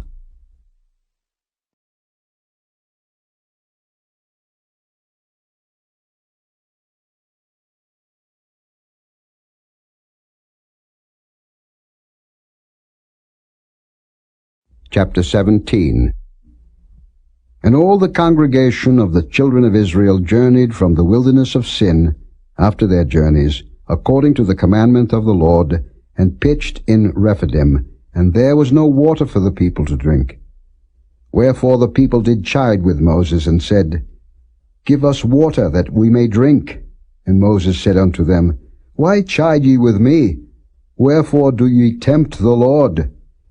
And the people thirsted there for water, and the people murmured against Moses, and said, Wherefore is this that thou hast brought us up out of Egypt, to kill us and our children and our cattle with thirst? And Moses cried unto the Lord, saying, What shall I do unto this people? They be almost ready to stone me. And the Lord said unto Moses, Go on before the people, and take with thee of the elders of Israel, and thy rod wherewith thou smotest the river, take in thine hand, and go. Behold, I will stand before thee there upon the rock in Horeb, and thou shalt smite the rock, and there shall come water out of it, that the people may drink. And Moses did so in the sight of the elders of Israel. And he called the name of the place Massah and Meribah, because of the chiding of the children of Israel, and because they tempted the Lord, saying, Is the Lord among us or not? Then came Amalek, and fought with Israel in Rephidim. And Moses said unto Joshua, Choose us out men, and go out, fight with Amalek. Tomorrow I will stand on the top of the hill with the rod of God in mine hand. So Joshua did as Moses had said to him, and fought with Amalek. And Moses, Aaron, and Hur went up to the top of the hill. And it came to pass, when Moses held up his hand, that Israel prevailed, and when he let down his hand, Amalek prevailed.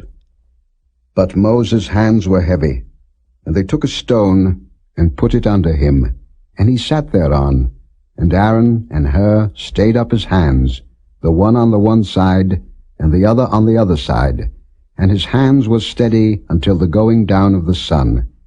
And Joshua discomfited Amalek and his people with the edge of the sword. And the Lord said unto Moses, Write this for a memorial in a book, and rehearse it in the ears of Joshua, for I will utterly put out the remembrance of Amalek from under heaven. And Moses built an altar, and called the name of it Jehovah Nissi. For he said, Because the Lord hath sworn that the Lord will have war with Amalek from generation to generation.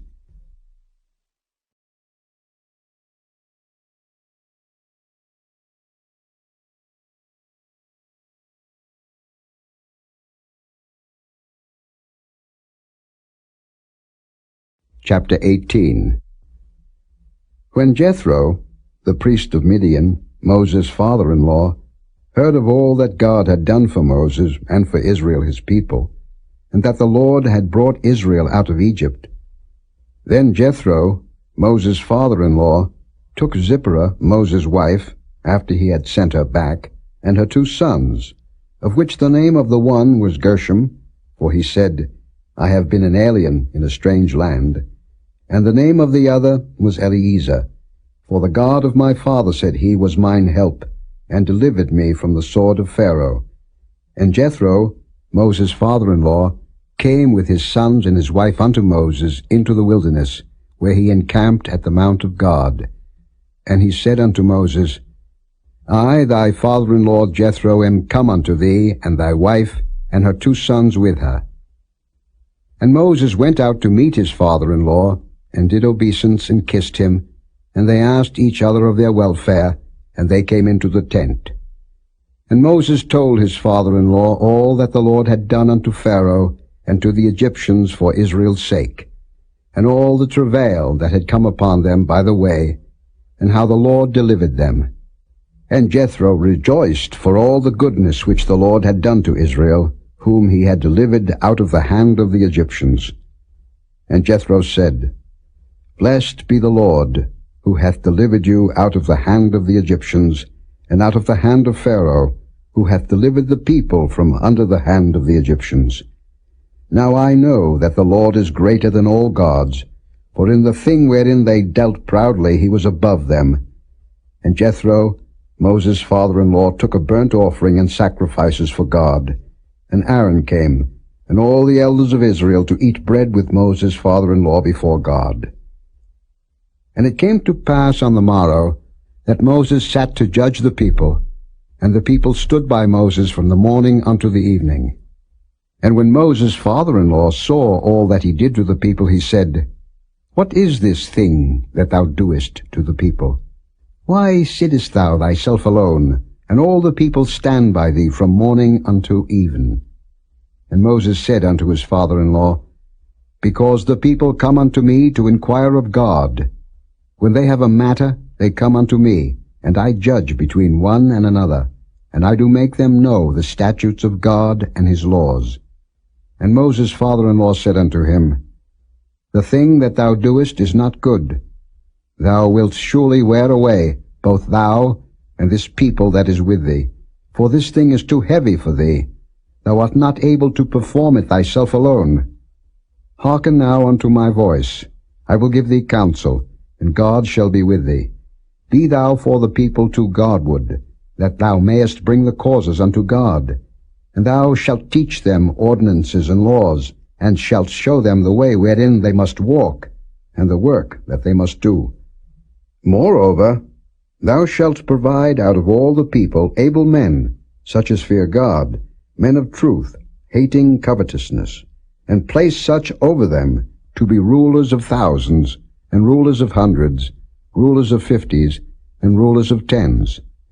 And let them judge the people at all seasons.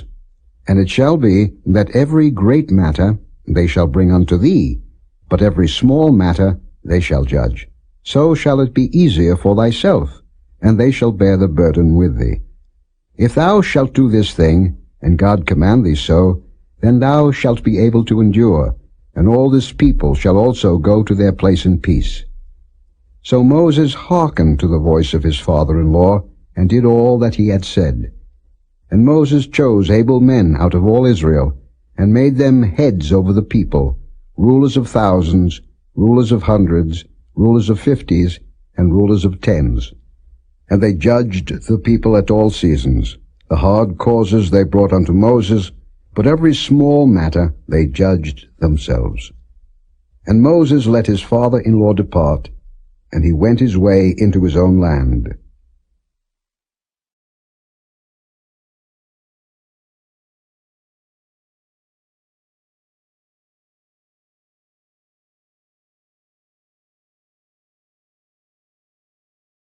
Chapter 19. In the 3rd month, when the children of Israel were gone forth out of the land of Egypt, The same day came they into the wilderness of Sinai. For they were departed from Rephidim, and were come to the desert of Sinai, and had pitched in the wilderness, and there Israel camped before the mount. And Moses went up unto God, and the Lord called unto him out of the mountain, saying, Thus shalt thou say to the house of Jacob, and tell the children of Israel, Ye have seen what I did unto the Egyptians, and how I bare you on eagle's wings, and brought you unto myself. Now therefore, if ye will obey my voice indeed, and keep my covenant, then ye shall be a peculiar treasure unto me above all people, for all the earth is mine. And ye shall be unto me a kingdom of priests, and an holy nation. These are the words which thou shalt speak unto the children of Israel. And Moses came and called for the elders of the people, and laid before their faces all these words which the Lord commanded him. And all the people answered together and said, All that the Lord hath spoken we will do. And Moses returned the words of the people unto the Lord. And the Lord said unto Moses, Lo, I come unto thee in a thick cloud, that the people may hear when I speak with thee, and believe thee forever. And Moses told the words of the people unto the Lord. And the Lord said unto Moses, Go unto the people, and sanctify them today and tomorrow, and let them wash their clothes, and be ready against the third day. For the third day the Lord will come down in the sight of all the people upon Mount Sinai. And thou shalt set bounds unto the people round about, saying, Take heed to yourselves, that ye go not up into the mount, or touch the border of it. Whosoever toucheth the mount shall be surely put to death. There shall not an hand touch it, but he shall surely be stoned, or shot through.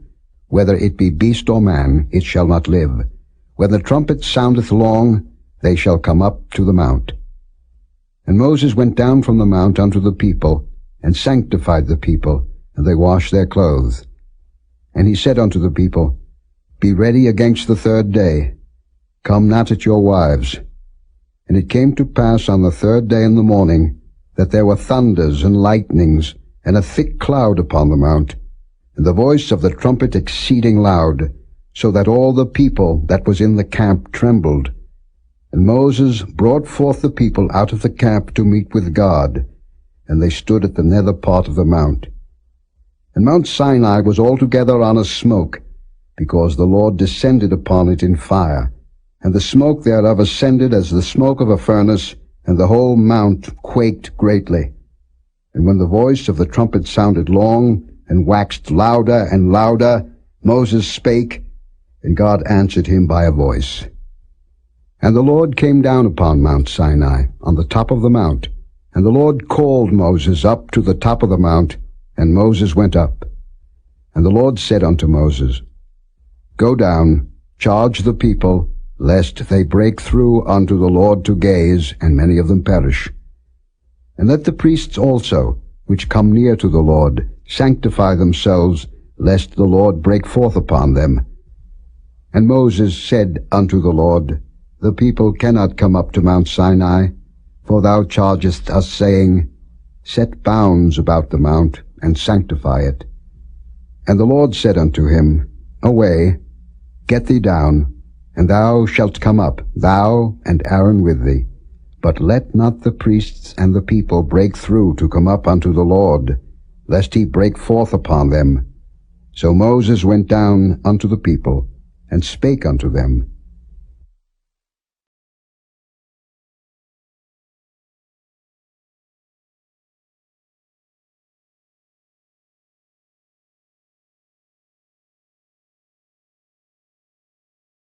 Chapter 20. And God spake all these words, saying, I am the Lord thy God, which have brought thee out of the land of Egypt, out of the house of bondage. Thou shalt have no other gods before me.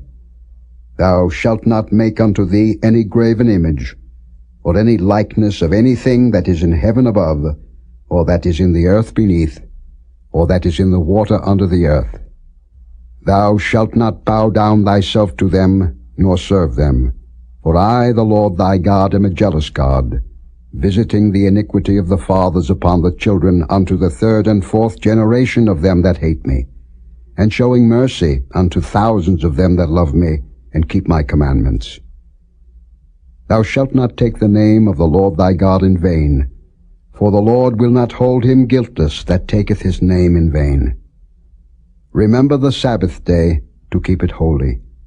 6 days shalt thou labor, and do all thy work.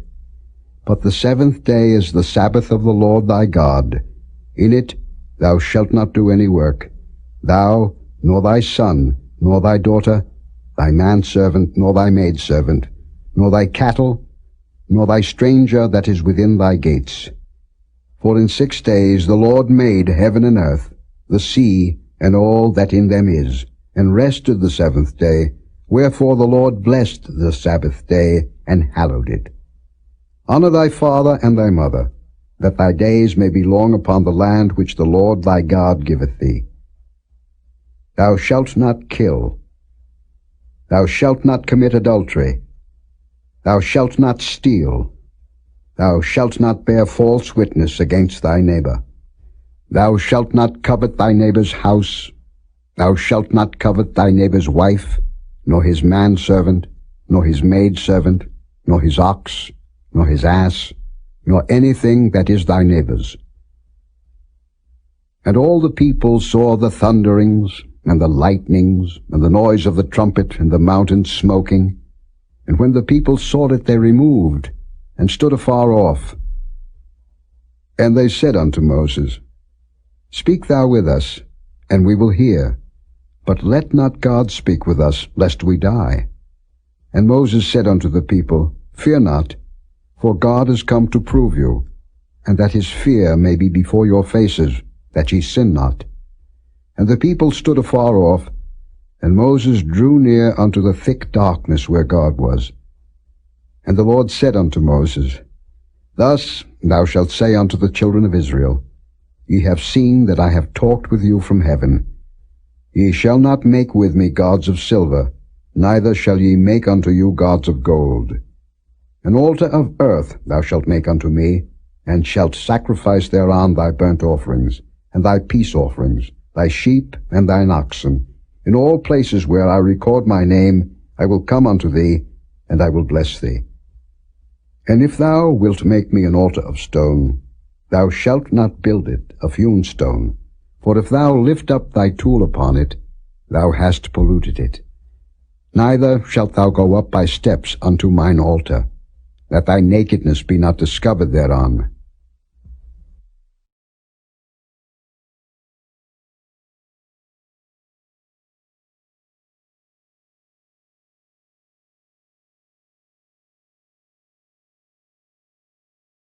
Chapter 21. Now these are the judgments which thou shalt set before them. If thou buy an Hebrew servant, 6 years he shall serve, and in the 7th he shall go out free for nothing. If he came in by himself, he shall go out by himself. If he were married, then his wife shall go out with him. If his master have given him a wife, and she have borne him sons or daughters, the wife and her children shall be her master's, and he shall go out by himself. And if the servant shall plainly say, I love my master, my wife, and my children, I will not go out free, then his master shall bring him unto the judges.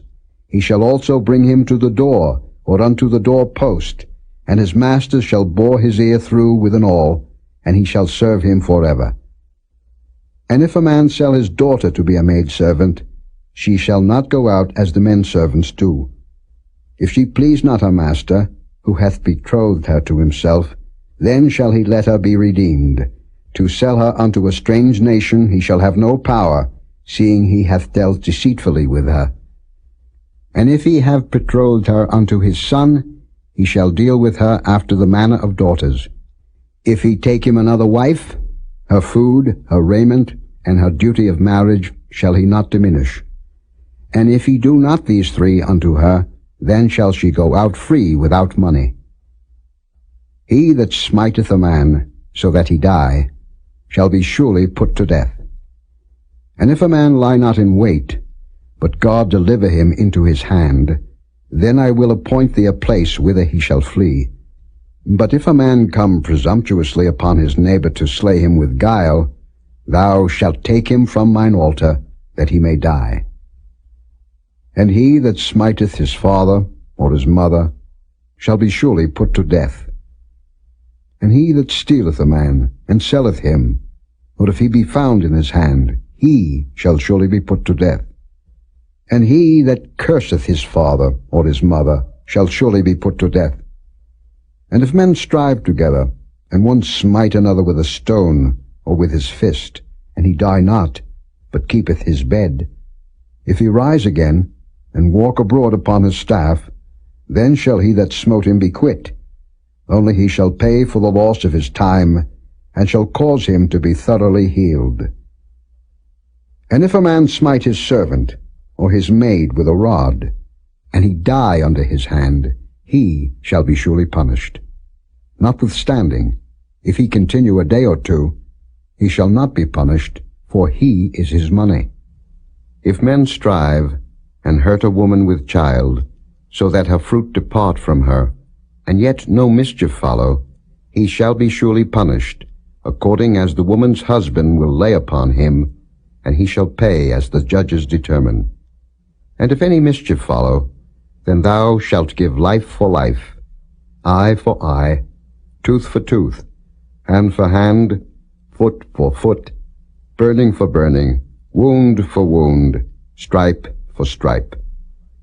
And if a man smite the eye of his servant, or the eye of his maid, that it perish, he shall let him go free for his eye's sake.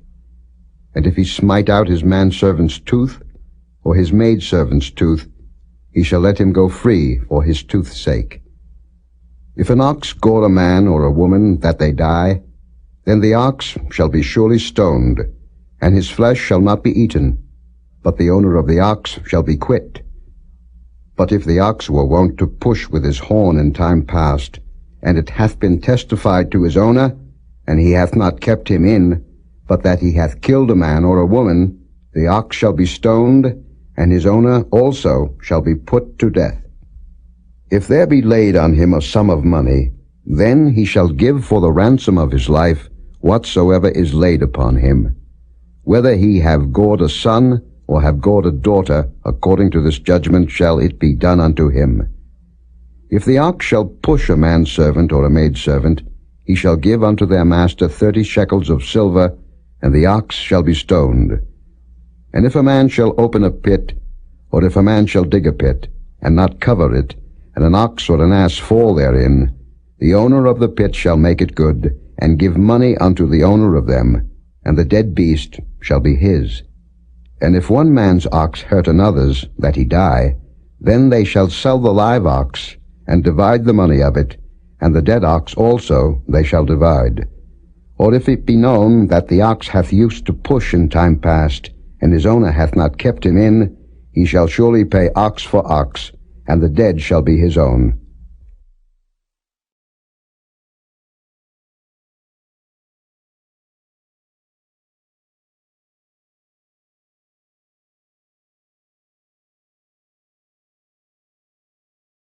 Chapter 22.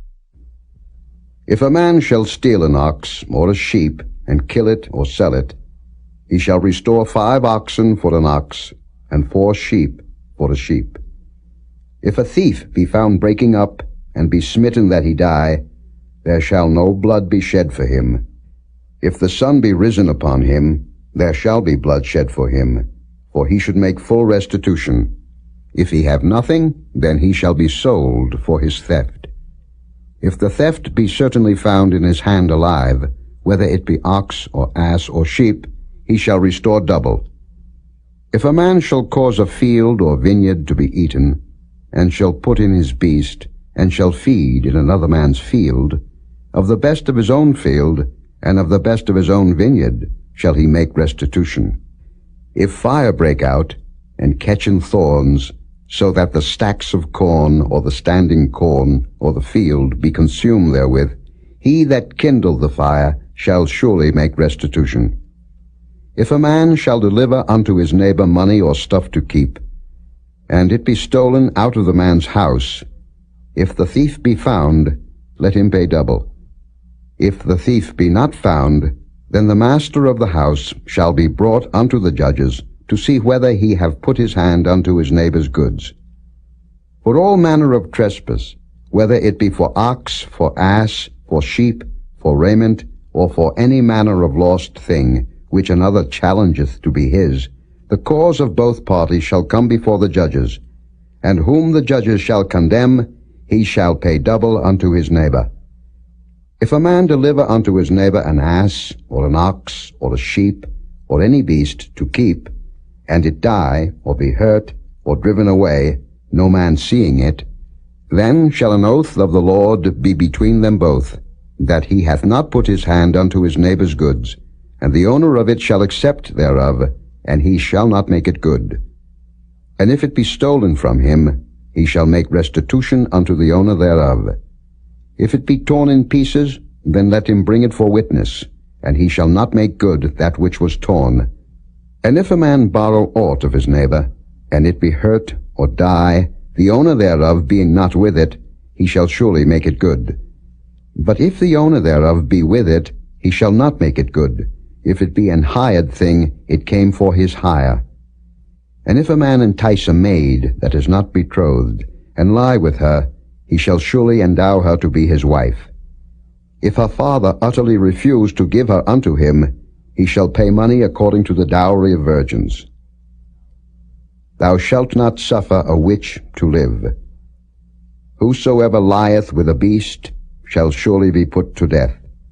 He that sacrificeth unto any god, save unto the Lord only, he shall be utterly destroyed. Thou shalt neither vex a stranger, nor oppress him, for ye were strangers in the land of Egypt. Ye shall not afflict any widow or fatherless child.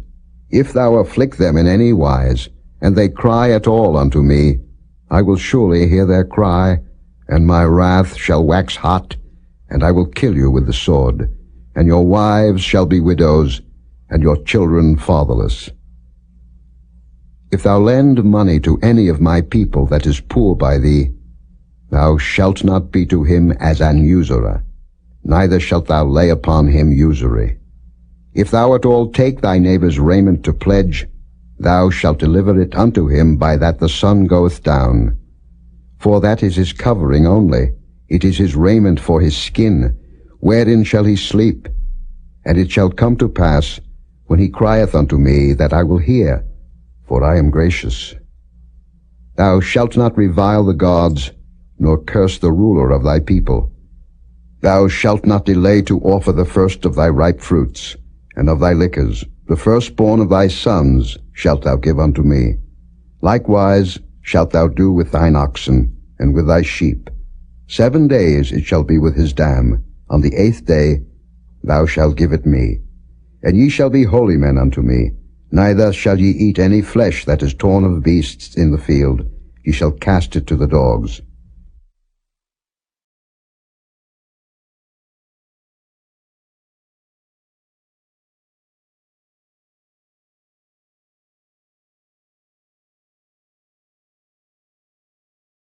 Chapter 23. Thou shalt not raise a false report. Put not thine hand with the wicked to be an unrighteous witness. Thou shalt not follow a multitude to do evil. Neither shalt thou speak in a cause to decline after many to wrest judgment. Neither shalt thou countenance a poor man in his cause. If thou meet thine enemy's ox or his ass going astray, thou shalt surely bring it back to him again. If thou see the ass of him that hateth thee lying under his burden, and wouldest forbear to help him, thou shalt surely help with him. Thou shalt not wrest the judgment of thy poor in his cause. Keep thee far from a false matter, and the innocent and righteous slay thou not, for I will not justify the wicked. And thou shalt take no gift, for the gift blindeth the wise, and perverteth the words of the righteous. Also, thou shalt not oppress a stranger, for ye know the heart of a stranger, seeing ye were strangers in the land of Egypt. In 6 years thou shalt sow thy land, and shalt gather in the fruits thereof. But the 7th year thou shalt let it rest and lie still, that the poor of thy people may eat. And what they leave the beasts of the field shall eat. In like manner thou shalt deal with thy vineyard and with thy oliveyard. 6 days thou shalt do thy work, and on the 7th day thou shalt rest, that thine ox and thine ass may rest, and the son of thy handmaid and the stranger may be refreshed.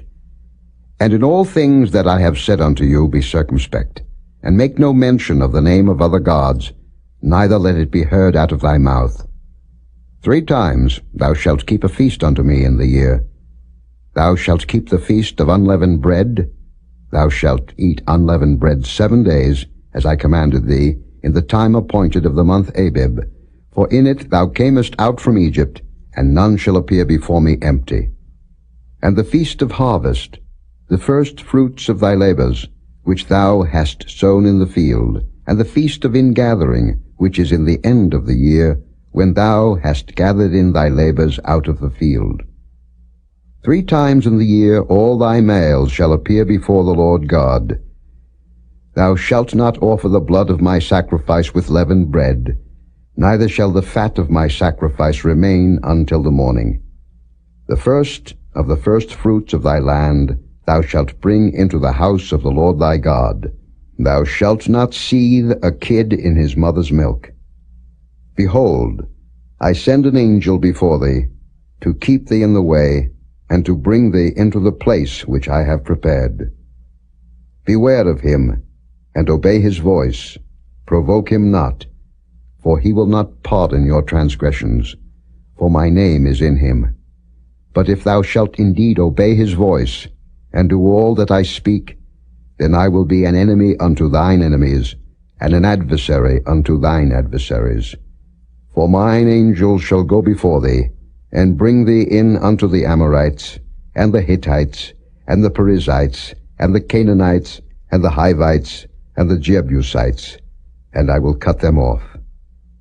Thou shalt not bow down to their gods, nor serve them, nor do after their works, but thou shalt utterly overthrow them, and quite break down their images. And ye shall serve the Lord your God, and he shall bless thy bread and thy water, and I will take sickness away from the midst of thee.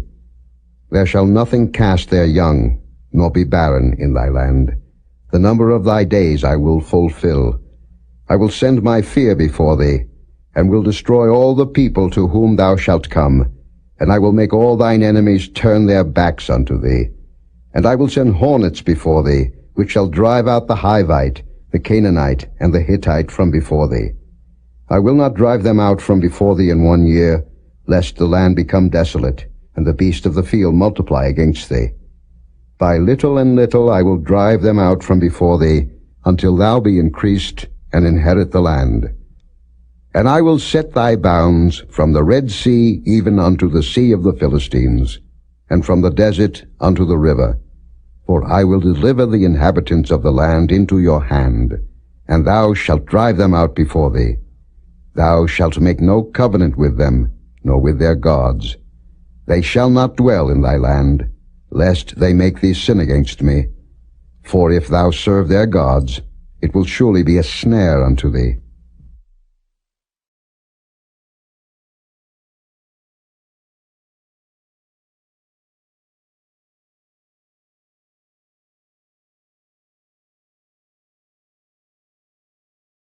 Chapter 24. And he said unto Moses, Come up unto the Lord, thou, and Aaron, Nadab, and Abihu, and 70 of the elders of Israel, and worship ye afar off. And Moses alone shall come near the Lord, but they shall not come nigh, neither shall the people go up with him. And Moses came and told the people all the words of the Lord, and all the judgments. And all the people answered with one voice, and said, All the words which the Lord hath said will we do. And Moses wrote all the words of the Lord, and rose up early in the morning, and builded an altar under the hill, and 12 pillars, according to the 12 tribes of Israel. And he sent young men of the children of Israel, which offered burnt offerings and sacrificed peace offerings of oxen unto the Lord. And Moses took half of the blood, and put it in basins, and half of the blood he sprinkled on the altar. And he took the book of the covenant, and read in the audience of the people, and they said, All that the Lord hath said will we do, and be obedient. And Moses took the blood, and sprinkled it on the people, and said, Behold the blood of the covenant, which the Lord hath made with you concerning all these words. Then went up Moses and Aaron, Nadab and Abihu, and 70 of the elders of Israel, and they saw the God of Israel, and there was under his feet as it were a paved work of a sapphire stone, and as it were the body of heaven in his clearness. And upon the nobles of the children of Israel he laid not his hand. Also they saw God, and did eat and drink. And the Lord said unto Moses, Come up to me into the mount, and be there. And I will give thee tables of stone, and a law, and commandments which I have written, that thou mayest teach them. And Moses rose up, and his minister Joshua, and Moses went up into the mount of God. And he said unto the elders, Tarry ye here for us, until we come again unto you. And behold, Aaron and Hur are with you. If any man have any matters to do, let him come unto them. And Moses went up into the mount, and a cloud covered the mount. And the glory of the Lord abode upon Mount Sinai, and the cloud covered it 6 days. And the 7th day he called unto Moses out of the midst of the cloud. And the sight of the glory of the Lord was like devouring fire on the top of the mount in the eyes of the children of Israel. And Moses went into the midst of the cloud, and gat him up into the mount, and Moses was in the mount 40 days and 40 nights.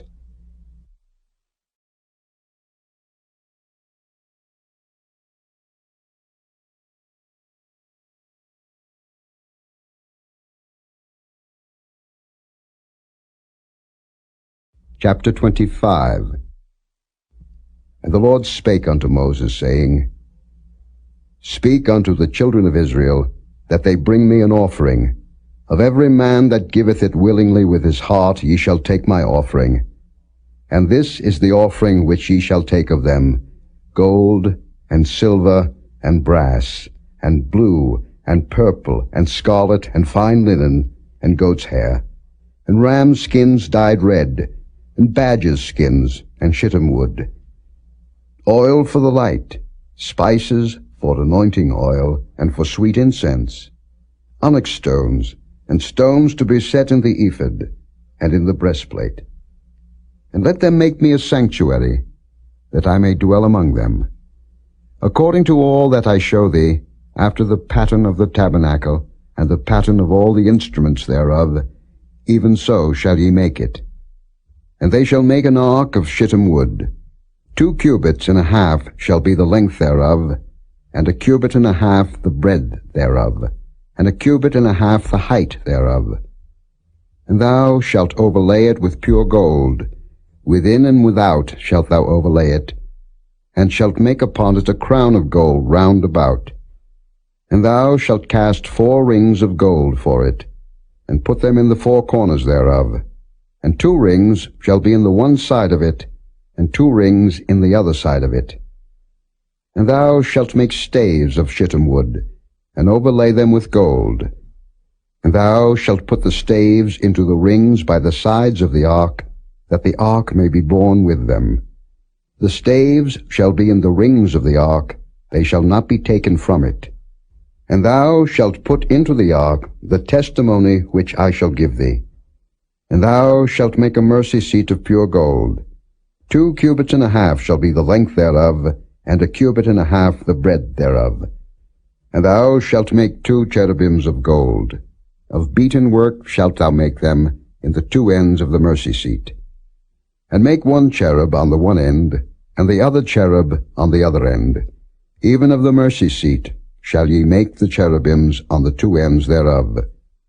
And the cherubims shall stretch forth their wings on high, covering the mercy seat with their wings, and their faces shall look one to another, Toward the mercy seat shall the faces of the cherubims be. And thou shalt put the mercy seat above upon the ark, and in the ark thou shalt put the testimony that I shall give thee. And there I will meet with thee, and I will commune with thee from above the mercy seat, from between the two cherubims which are upon the ark of the testimony, of all things which I will give thee in commandment unto the children of Israel. Thou shalt also make a table of shittim wood. 2 cubits shall be the length thereof, and a cubit the breadth thereof, and a cubit and a half the height thereof. And thou shalt overlay it with pure gold, and make thereto a crown of gold round about. And thou shalt make unto it a border of an handbreadth round about, and thou shalt make a golden crown to the border thereof round about. And thou shalt make for it 4 rings of gold, and put the rings in the 4 corners that are on the 4 feet thereof. Over against the border shall the rings be for places of the staves to bear the table. And thou shalt make the staves of shittim wood, and overlay them with gold, that the table may be borne with them. And thou shalt make the dishes thereof, and spoons thereof, and covers thereof, and bowls thereof, to cover withal. Of pure gold shalt thou make them. And thou shalt set upon the table showbread before me alway. And thou shalt make a candlestick of pure gold. Of beaten work shall the candlestick be made. His shaft, and his branches, his bowls, his knops, and his flowers shall be of the same. And 6 branches shall come out of the sides of it, 3 branches of the candlestick out of the one side, and 3 branches of the candlestick out of the other side. 3 bowls made like unto almonds, with a knop and a flower in one branch, and 3 bowls made like almonds in the other branch, with a knop and a flower, so in the 6 branches that come out of the candlestick. And in the candlestick shall be 4 bowls, made like unto almonds, with their knops and their flowers. And there shall be a knop under 2 branches of the same, and a knop under 2 branches of the same, and a knop under 2 branches of the same, according to the 6 branches that proceed out of the candlestick. Their knops and their branches shall be of the same. All it shall be one beaten work of pure gold. And thou shalt make the 7 lamps thereof, and they shall light the lamps thereof, that they may give light over against it. And the tongues thereof, and the snuff dishes thereof, shall be of pure gold. Of a talent of pure gold shall he make it, with all these vessels. And look that thou make them after their pattern, which was showed thee in the mount.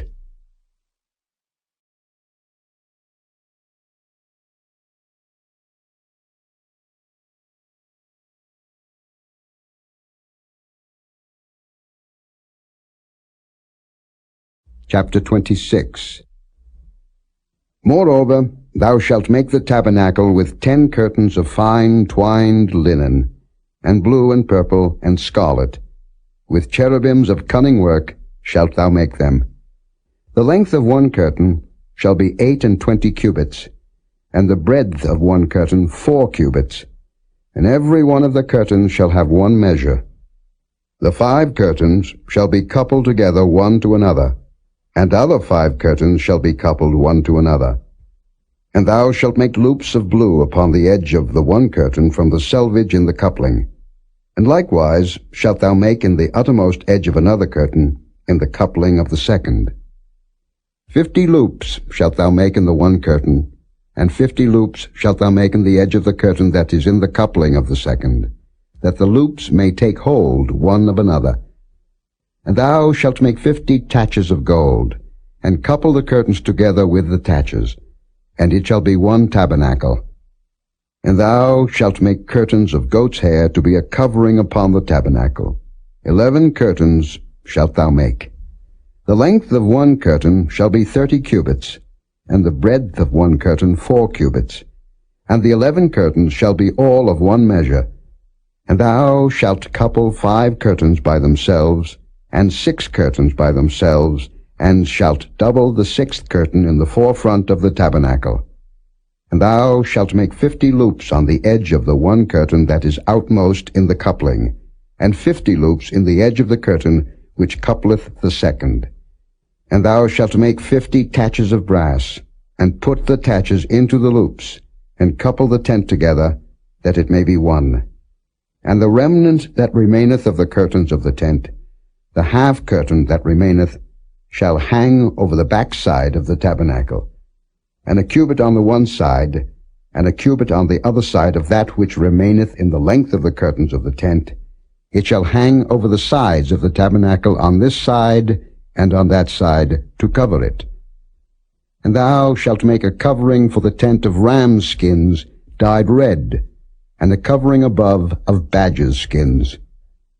And thou shalt make boards for the tabernacle of shittim wood standing up. 10 cubits shall be the length of a board, and a cubit and a half shall be the breadth of one board. 2 tenons shall there be in one board, set in order one against another. Thus shalt thou make for all the boards of the tabernacle. And thou shalt make the boards for the tabernacle, 20 boards on the south side southward. And thou shalt make 40 sockets of silver under the 20 boards, 2 sockets under one board for his 2 tenons, and 2 sockets under another board for his 2 tenons. And for the second side of the tabernacle on the north side there shall be 20 boards, and there 40 sockets of silver, 2 sockets under one board, and 2 sockets under another board. And for the sides of the tabernacle westward thou shalt make 6 boards, and 2 boards shalt thou make for the corners of the tabernacle in the 2 sides. And they shall be coupled together beneath, and they shall be coupled together above the head of it unto one ring. Thus shall it be for them both. They shall be for the 2 corners. And they shall be 8 boards, and their sockets of silver 16 sockets, 2 sockets under one board, and 2 sockets under another board. And thou shalt make bars of shittim wood, 5 for the boards of the one side of the tabernacle, and 5 bars for the boards of the other side of the tabernacle, and 5 bars for the boards of the side of the tabernacle for the 2 sides westward. And the middle bar in the midst of the boards shall reach from end to end. And thou shalt overlay the boards with gold, and make their rings of gold for places for the bars. And thou shalt overlay the bars with gold. And thou shalt rear up the tabernacle according to the fashion thereof, which was showed thee in the mount.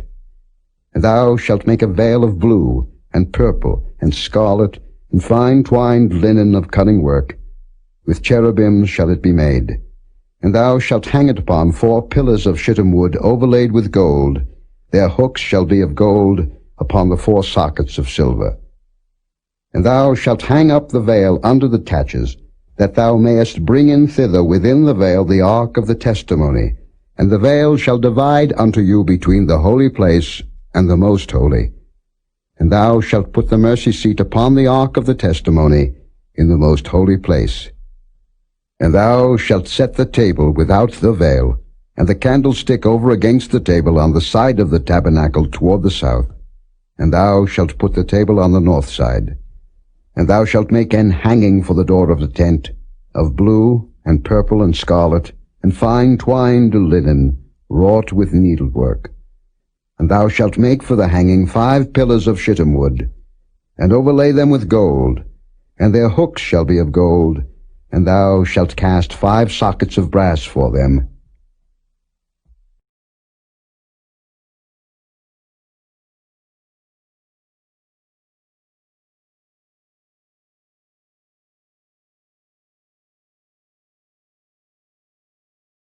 Chapter 27. And thou shalt make an altar of shittim wood, 5 cubits long, and 5 cubits broad. The altar shall be foursquare, and the height thereof shall be 3 cubits. And thou shalt make the horns of it upon the 4 corners thereof. His horns shall be of the same, and thou shalt overlay it with brass. And thou shalt make his pans to receive his ashes, and his shovels, and his basins, and his flesh hooks, and his fire pans. All the vessels thereof thou shalt make of brass. And thou shalt make for it a grate of network of brass, and upon the net shalt thou make 4 brazen rings in the 4 corners thereof. And thou shalt put it under the compass of the altar beneath, that the net may be even to the midst of the altar. And thou shalt make staves for the altar, staves of shittim wood, and overlay them with brass. And the staves shall be put into the rings, and the staves shall be upon the two sides of the altar to bear it. Hollow with boards shalt thou make it, as it was showed thee in the mount, so shall they make it. And thou shalt make the court of the tabernacle. For the south side southward there shall be hangings for the court of fine twined linen of 100 cubits long for one side. And the 20 pillars thereof, and their 20 sockets shall be of brass. The hooks of the pillars and their fillets shall be of silver. And likewise for the north side in length there shall be hangings of 100 cubits long, and his 20 pillars and their 20 sockets of brass, the hooks of the pillars and their fillets of silver. And for the breadth of the court on the west side shall be hangings of 50 cubits, their pillars 10, and their sockets 10. And the breadth of the court on the east side eastward shall be 50 cubits. The hangings of one side of the gate shall be 15 cubits, their pillars 3, and their sockets 3. And on the other side shall be hangings 15 cubits, their pillars 3, and their sockets 3. And for the gate of the court shall be an hanging of 20 cubits of blue, and purple, and scarlet, and fine twined linen, wrought with needlework, and their pillars shall be 4, and their sockets 4. All the pillars round about the court shall be filleted with silver. Their hooks shall be of silver, and their sockets of brass. The length of the court shall be 100 cubits, and the breadth 50 everywhere, and the height 5 cubits of fine twined linen, and their sockets of brass. All the vessels of the tabernacle, in all the service thereof, and all the pins thereof, and all the pins of the court, shall be of brass. And thou shalt command the children of Israel, that they bring thee pure oil olive beaten for the light, to cause the lamp to burn always. In the tabernacle of the congregation without the veil, which is before the testimony, Aaron and his sons shall order it from evening to morning before the Lord. It shall be a statute forever unto their generations on the behalf of the children of Israel.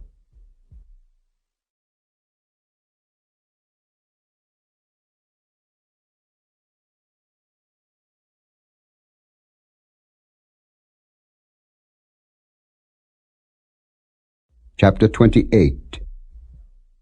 And take thou unto thee Aaron thy brother, and his sons with him, from among the children of Israel, that he may minister unto me in the priest's office, even Aaron, Nadab, and Abihu, Eleazar, and Ithamar, Aaron's sons. And thou shalt make holy garments for Aaron thy brother, for glory and for beauty. And thou shalt speak unto all that are wise-hearted, whom I have filled with the spirit of wisdom, that they may make Aaron's garments to consecrate him, that he may minister unto me in the priest's office. And these are the garments which they shall make: a breastplate, and an ephod, and a robe, and a broidered coat, a mitre, and a girdle. And they shall make holy garments for Aaron thy brother and his sons, that he may minister unto me in the priest's office. And they shall take gold, and blue, and purple, and scarlet, and fine linen. And they shall make the ephod of gold, of blue, and of purple, of scarlet, and fine twined linen with cunning work. It shall have the 2 shoulder pieces thereof, joined at the 2 edges thereof, and so it shall be joined together. And the curious girdle of the ephod, which is upon it, shall be of the same, according to the work thereof, even of gold, of blue, and purple, and scarlet, and fine twined linen. And thou shalt take 2 onyx stones, and grave on them the names of the children of Israel, 6 of their names on one stone, and the other 6 names of the rest on the other stone, according to their birth. With the work of an engraver in stone, like the engravings of a signet, shalt thou engrave the 2 stones with the names of the children of Israel. Thou shalt make them to be set in ouches of gold. And thou shalt put the 2 stones upon the shoulders of the ephod for stones of memorial unto the children of Israel. And Aaron shall bear their names before the Lord upon his 2 shoulders for a memorial. And thou shalt make ouches of gold, and 2 chains of pure gold at the ends. Of wreathen work shalt thou make them, and fasten the wreathen chains to the ouches. And thou shalt make the breastplate of judgment with cunning work. After the work of the ephod thou shalt make it, of gold, of blue, and of purple, and of scarlet and of fine twined linen shalt thou make it. 4 square it shall be, being doubled. A span shall be the length thereof, and a span shall be the breadth thereof. And thou shalt set it in settings of stones, even 4 rows of stones. The first row shall be a sardius, a topaz, and a carbuncle. This shall be the first row. And the second row shall be an emerald, a sapphire, and a diamond. And the third row a ligure, an agate, and an amethyst. And the fourth row a beryl, and an onyx, and a jasper. They shall be set in gold in their enclosings. And the stones shall be with the names of the children of Israel, 12, according to their names, like the engravings of a signet. Every one with his name shall they be according to the 12 tribes. And thou shalt make upon the breastplate chains at the ends of wreathen work of pure gold. And thou shalt make upon the breastplate 2 rings of gold, and shalt put the 2 rings on the 2 ends of the breastplate. And thou shalt put the 2 wreathen chains of gold in the 2 rings which are on the ends of the breastplate. And the other 2 ends of the 2 wreathen chains thou shalt fasten in the 2 ouches, and put them on the shoulder pieces of the ephod before it. And thou shalt make 2 rings of gold, and thou shalt put them upon the 2 ends of the breastplate in the border thereof, which is in the side of the ephod inward. And 2 other rings of gold thou shalt make, and shalt put them on the 2 sides of the ephod underneath, toward the forepart thereof, over against the other coupling thereof, above the curious girdle of the ephod. And they shall bind the breastplate by the rings thereof unto the rings of the ephod with a lace of blue, that it may be above the curious girdle of the ephod, and that the breastplate be not loosed from the ephod.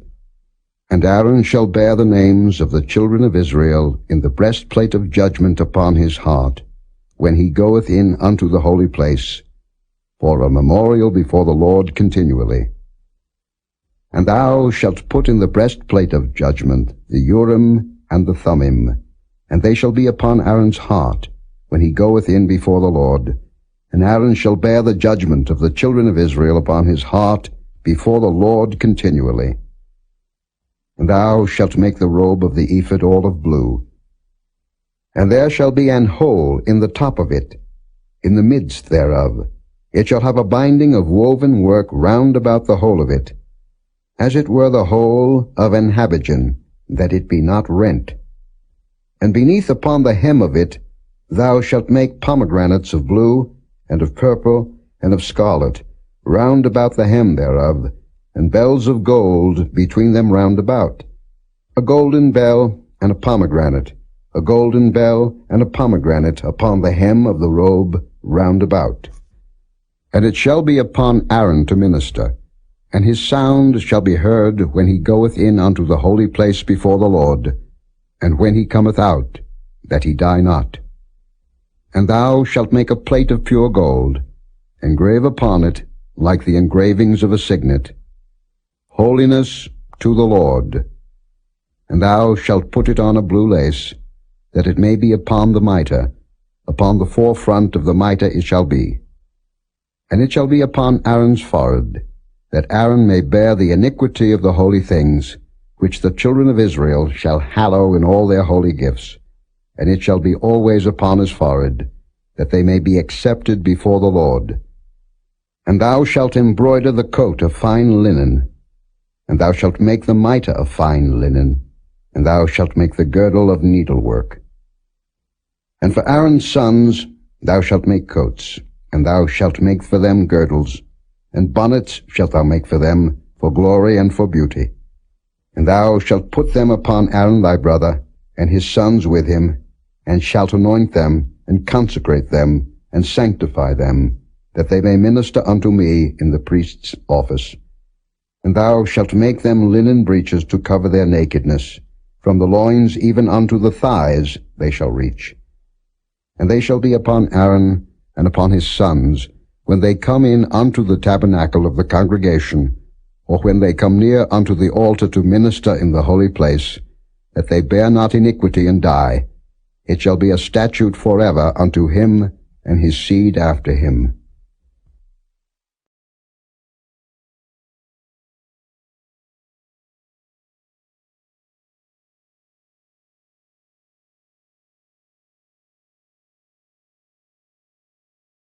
Chapter 29. And this is the thing that thou shalt do unto them to hallow them, to minister unto me in the priest's office.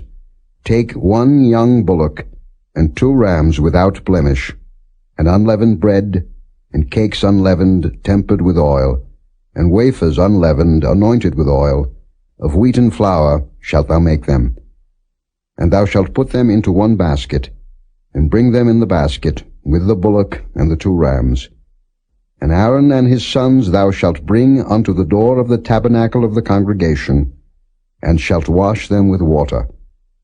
And thou shalt take the garments, and put upon Aaron the coat, and the robe of the ephod, and the ephod, and the breastplate, and gird him with the curious girdle of the ephod. And thou shalt put the mitre upon his head, and put the holy crown upon the mitre. Then shalt thou take the anointing oil, and pour it upon his head, and anoint him. And thou shalt bring his sons, and put coats upon them. And thou shalt gird them with girdles, Aaron and his sons, and put the bonnets on them, and the priest's office shall be theirs for a perpetual statute. And thou shalt consecrate Aaron and his sons. And thou shalt cause a bullock to be brought before the tabernacle of the congregation, and Aaron and his sons shall put their hands upon the head of the bullock. And thou shalt kill the bullock before the Lord, by the door of the tabernacle of the congregation. And thou shalt take of the blood of the bullock, and put it upon the horns of the altar with thy finger, and pour all the blood beside the bottom of the altar. And thou shalt take all the fat that covereth the inwards, and the caul that is above the liver, and the 2 kidneys, and the fat that is upon them, and burn them upon the altar. But the flesh of the bullock, and his skin, and his dung, shalt thou burn with fire without the camp. It is a sin offering. Thou shalt also take 1 ram, and Aaron and his sons shall put their hands upon the head of the ram. And thou shalt slay the ram, and thou shalt take his blood, and sprinkle it round about upon the altar. And thou shalt cut the ram in pieces, and wash the inwards of him, and his legs, and put them unto his pieces, and unto his head. And thou shalt burn the whole ram upon the altar. It is a burnt offering unto the Lord.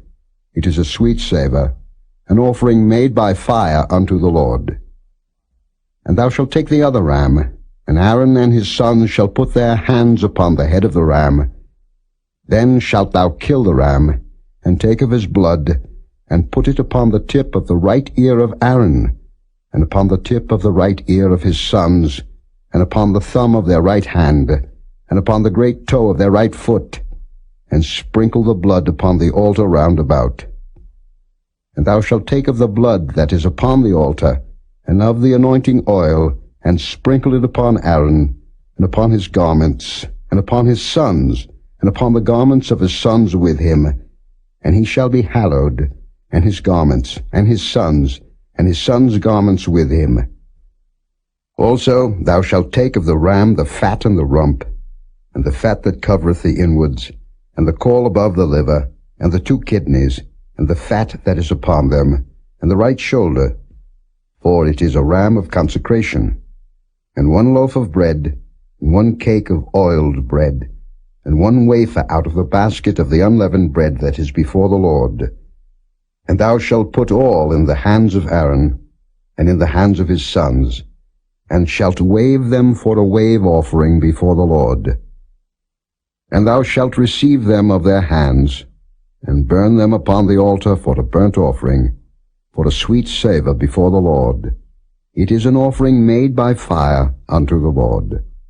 And thou shalt take the breast of the ram of Aaron's consecration, and wave it for a wave offering before the Lord, and it shall be thy part. And thou shalt sanctify the breast of the wave offering, and the shoulder of the heave offering, which is waved, and which is heaved up, of the ram of the consecration, even of that which is for Aaron, and of that which is for his sons. And it shall be Aaron's and his sons by a statute forever from the children of Israel. For it is an heave offering, and it shall be an heave offering from the children of Israel of the sacrifice of their peace offerings, even their heave offering unto the Lord. And the holy garments of Aaron shall be his sons after him, to be anointed therein, and to be consecrated in them. And that son that is priest in his stead shall put them on 7 days, when he cometh into the tabernacle of the congregation to minister in the holy place. And thou shalt take the ram of the consecration, and seethe his flesh in the holy place. And Aaron and his sons shall eat the flesh of the ram, and the bread that is in the basket, by the door of the tabernacle of the congregation. And they shall eat those things wherewith the atonement was made, to consecrate and to sanctify them, but a stranger shall not eat thereof, because they are holy. And if aught of the flesh of the consecrations or of the bread remain unto the morning, then thou shalt burn the remainder with fire. It shall not be eaten, because it is holy. And thus shalt thou do unto Aaron and to his sons, according to all things which I have commanded thee. 7 days shalt thou consecrate them. And thou shalt offer every day a bullock for a sin offering for atonement. And thou shalt cleanse the altar when thou hast made an atonement for it, and thou shalt anoint it to sanctify it. 7 days thou shalt make an atonement for the altar, and sanctify it. And it shall be an altar most holy. Whatsoever toucheth the altar shall be holy. Now this is that which thou shalt offer upon the altar: 2 lambs of the first year, day by day continually. The one lamb thou shalt offer in the morning, and the other lamb thou shalt offer at even. And with the one lamb 1/10 deal of flour mingled with the 4th part of an hin of beaten oil, and the 4th part of an hin of wine for a drink offering. And the other lamb thou shalt offer at even, and shalt do thereto according to the meat offering of the morning, and according to the drink offering thereof, for a sweet savour, an offering made by fire unto the Lord. This shall be a continual burnt offering throughout your generations at the door of the tabernacle of the congregation before the Lord, where I will meet you, to speak there unto thee. And there I will meet with the children of Israel, and the tabernacle shall be sanctified by my glory. And I will sanctify the tabernacle of the congregation and the altar. I will sanctify also both Aaron and his sons to minister to me in the priest's office. And I will dwell among the children of Israel, and will be their God. And they shall know that I am the Lord their God, that brought them forth out of the land of Egypt, that I may dwell among them. I am the Lord their God.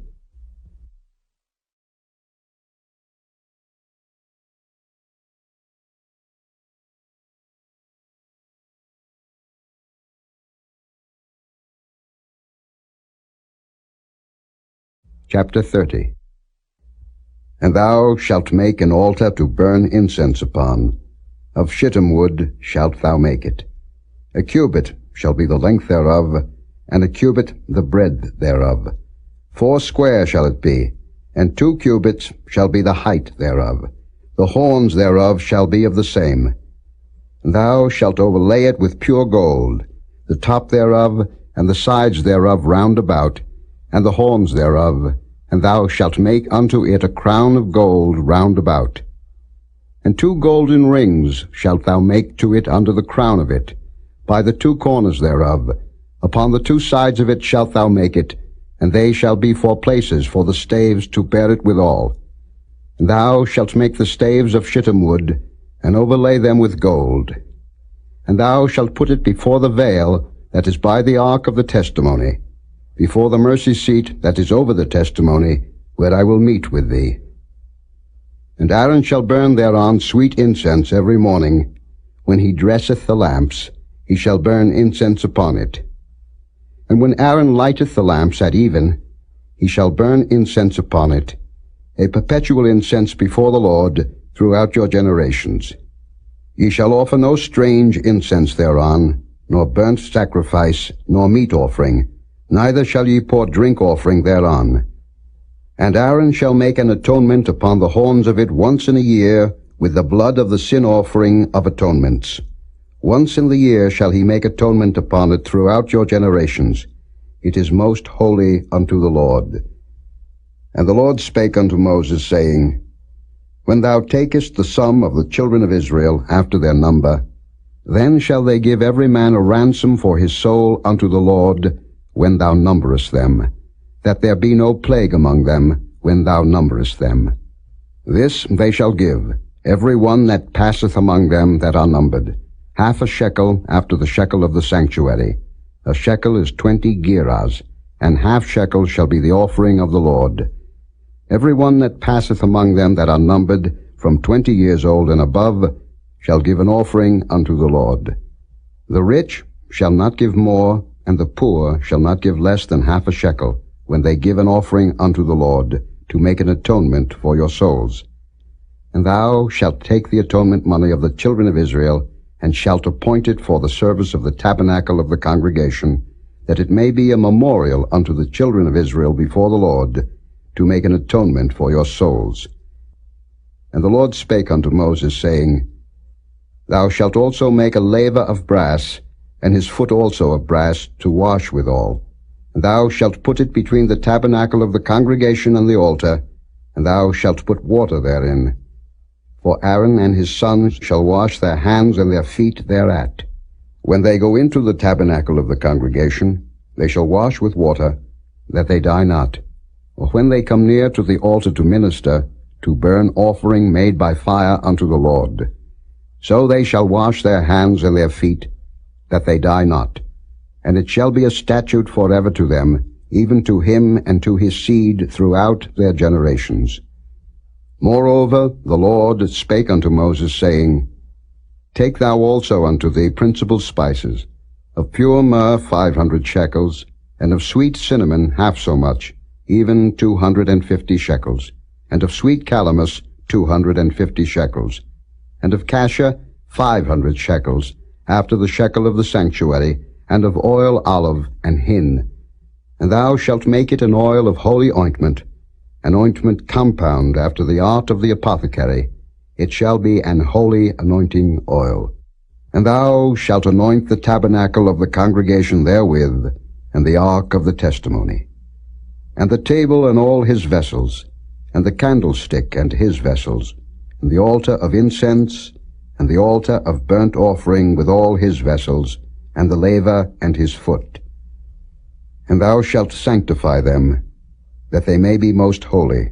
Whatsoever toucheth them shall be holy. And thou shalt anoint Aaron and his sons, and consecrate them, that they may minister unto me in the priest's office.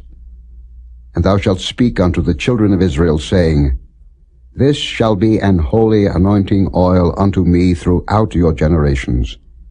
Upon man's flesh shall it not be poured, neither shall ye make any other like it, after the composition of it. It is holy, and it shall be holy unto you. Whosoever compoundeth any like it, or whosoever putteth any of it upon a stranger, shall even be cut off from his people. And the Lord said unto Moses, Take unto thee sweet spices, stacte, and onycha, and galbanum, these sweet spices with pure frankincense, of each shall there be a like weight. And thou shalt make it a perfume, a confection after the art of the apothecary, tempered together, pure and holy. And thou shalt beat some of it very small, and put of it before the testimony in the tabernacle of the congregation, where I will meet with thee. It shall be unto you most holy.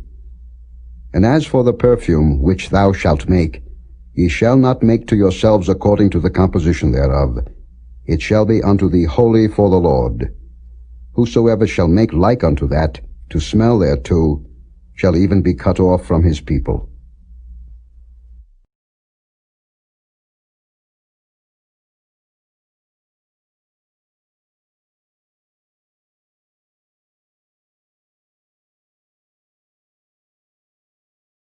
Chapter 31.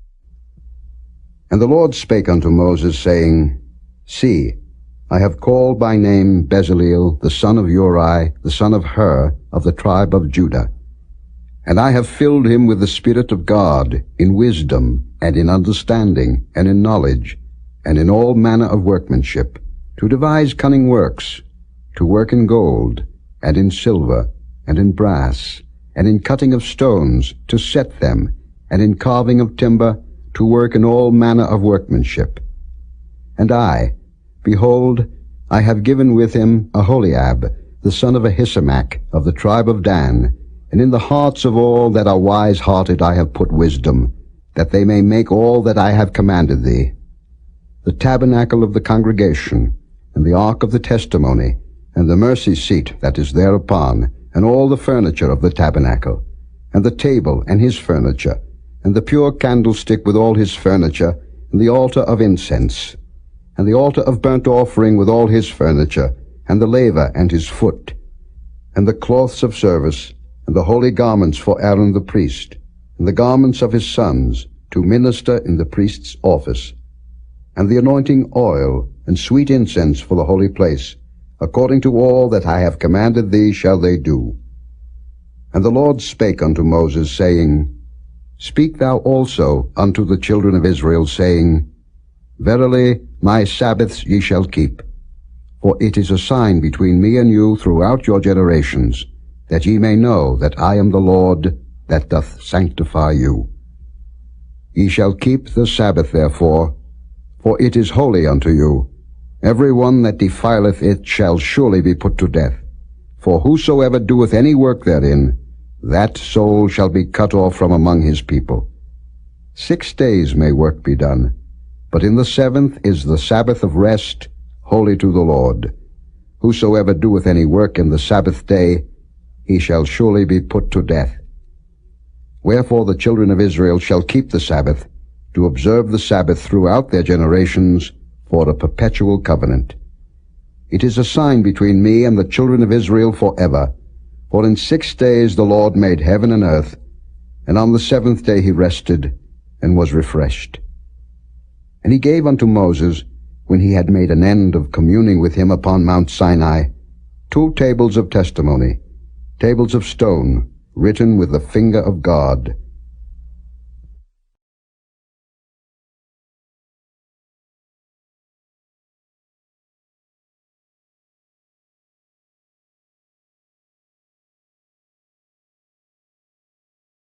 Chapter 32. And when the people saw that Moses delayed to come down out of the mount, the people gathered themselves together unto Aaron, and said unto him, Up, make us gods, which shall go before us. For as for this Moses, the man that brought us up out of the land of Egypt, we wot not what is become of him. And Aaron said unto them, Break off the golden earrings, which are in the ears of your wives, of your sons, and of your daughters, and bring them unto me. And all the people brake off the golden earrings which were in their ears, and brought them unto Aaron. And he received them at their hand, and fashioned it with a graving tool, after he had made it a molten calf. And they said, These be thy gods, O Israel, which brought thee up out of the land of Egypt. And when Aaron saw it, he built an altar before it.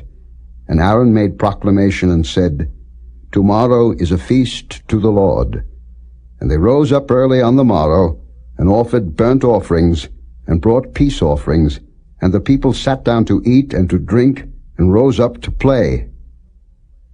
And the Lord said unto Moses, Go, get thee down, for thy people, which thou broughtest out of the land of Egypt, have corrupted themselves. They have turned aside quickly out of the way which I commanded them. They have made them a molten calf, and have worshipped it, and have sacrificed thereunto, and said, These be thy gods, O Israel, which have brought thee up out of the land of Egypt. And the Lord said unto Moses, I have seen this people, and behold, it is a stiff-necked people. Now therefore let me alone, that my wrath may wax hot against them, and that I may consume them, and I will make of thee a great nation. And Moses besought the Lord his God, and said, Lord, why doth thy wrath wax hot against thy people, which thou hast brought forth out of the land of Egypt with great power and with a mighty hand? Wherefore should the Egyptians speak and say, For mischief did he bring them out, to slay them in the mountains, and to consume them from the face of the earth? Turn from thy fierce wrath, and repent of this evil against thy people. Remember Abraham, Isaac, and Israel thy servants, to whom thou swarest by thine own self, and saidst unto them, I will multiply your seed as the stars of heaven, and all this land that I have spoken of will I give unto your seed, and they shall inherit it forever. And the Lord repented of the evil which he thought to do unto his people. And Moses turned, and went down from the mount, and the 2 tables of the testimony were in his hand. The tables were written on both their sides, on the one side and on the other were they written. And the tables were the work of God, and the writing was the writing of God, graven upon the tables. And when Joshua heard the noise of the people as they shouted, he said unto Moses, There is a noise of war in the camp. And he said, It is not the voice of them that shout for mastery, neither is it the voice of them that cry for being overcome, but the noise of them that sing do I hear. And it came to pass, as soon as he came nigh unto the camp, that he saw the calf and the dancing, and Moses' anger waxed hot, and he cast the tables out of his hands, and brake them beneath the mount. And he took the calf which they had made, and burnt it in the fire, and ground it to powder, and strawed it upon the water, and made the children of Israel drink of it.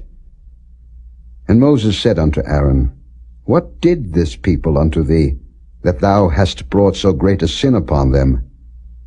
And Aaron said, Let not the anger of my Lord wax hot. Thou knowest the people, that they are set on mischief. For they said unto me, Make us gods, which shall go before us.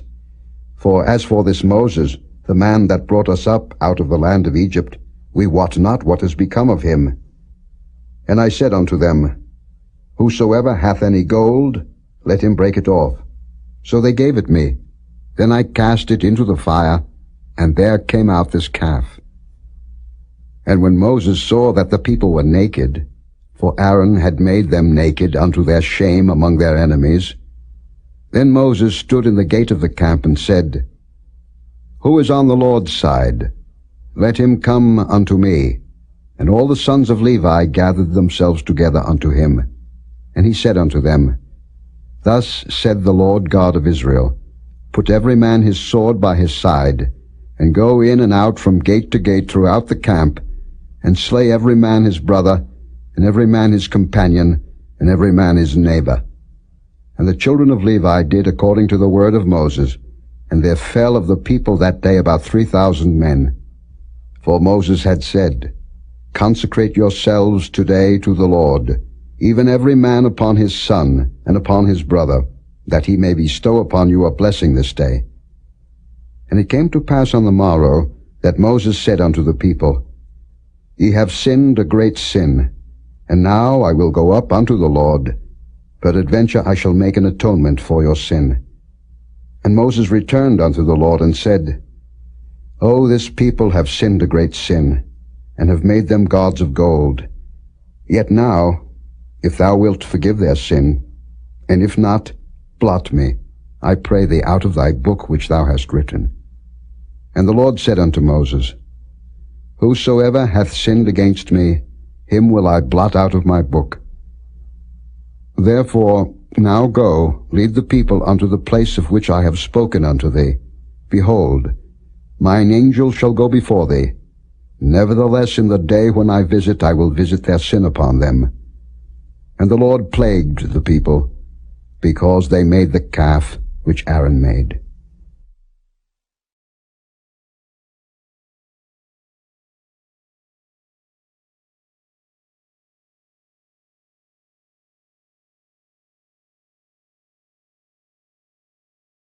Chapter 33. And the Lord said unto Moses, Depart, and go up hence, thou and the people which thou hast brought up out of the land of Egypt, unto the land which I swear unto Abraham, to Isaac, and to Jacob, saying, Unto thy seed will I give it. And I will send an angel before thee, and I will drive out the Canaanite, the Amorite, and the Hittite, and the Perizzite, the Hivite, and the Jebusite, unto a land flowing with milk and honey. For I will not go up in the midst of thee, for thou art a stiff-necked people, lest I consume thee in the way. And when the people heard these evil tidings, they mourned, and no man did put on him his ornaments. For the Lord had said unto Moses, Say unto the children of Israel, Ye are a stiff-necked people. I will come up into the midst of thee in a moment, and consume thee. Therefore now put off thy ornaments from thee, that I may know what to do unto thee. And the children of Israel stripped themselves of their ornaments by the Mount Horeb. And Moses took the tabernacle, and pitched it without the camp, afar off from the camp, and called it the tabernacle of the congregation. And it came to pass that every one which sought the Lord went out unto the tabernacle of the congregation, which was without the camp. And it came to pass, when Moses went out unto the tabernacle, that all the people rose up, and stood every man at his tent door, and looked after Moses, until he was gone into the tabernacle. And it came to pass, as Moses entered into the tabernacle, the cloudy pillar descended, and stood at the door of the tabernacle, and the Lord talked with Moses. And all the people saw the cloudy pillar stand at the tabernacle door, and all the people rose up and worshipped, every man in his tent door. And the Lord spake unto Moses face to face, as a man speaketh unto his friend. And he turned again into the camp. But his servant Joshua the son of Nun, a young man, departed not out of the tabernacle. And Moses said unto the Lord, See, thou sayest unto me, Bring up these people, and thou hast not let me know whom thou wilt send with me. Yet thou hast said, I know thee by name, and thou hast also found grace in my sight. Now therefore I pray thee, if I have found grace in thy sight, show me now thy way, that I may know thee, that I may find grace in thy sight, and consider that this nation is thy people.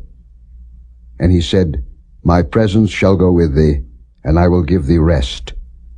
And he said unto him, If thy presence go not with me, carry us not up hence. For wherein shall it be known here that I and thy people have found grace in thy sight? Is it not in that thou goest with us? So shall we be separated, I and thy people, from all the people that are upon the face of the earth. And the Lord said unto Moses, I will do this thing also that thou hast spoken, for thou hast found grace in my sight, and I know thee by name. And he said, I beseech thee, show me thy glory.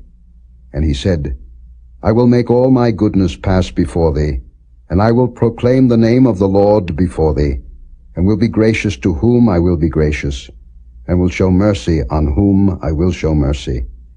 And he said, Thou canst not see my face, for there shall no man see me and live. And the Lord said, Behold, there is a place by me, and thou shalt stand upon a rock. And it shall come to pass, while my glory passeth by, that I will put thee in a cleft of the rock, and will cover thee with my hand while I pass by.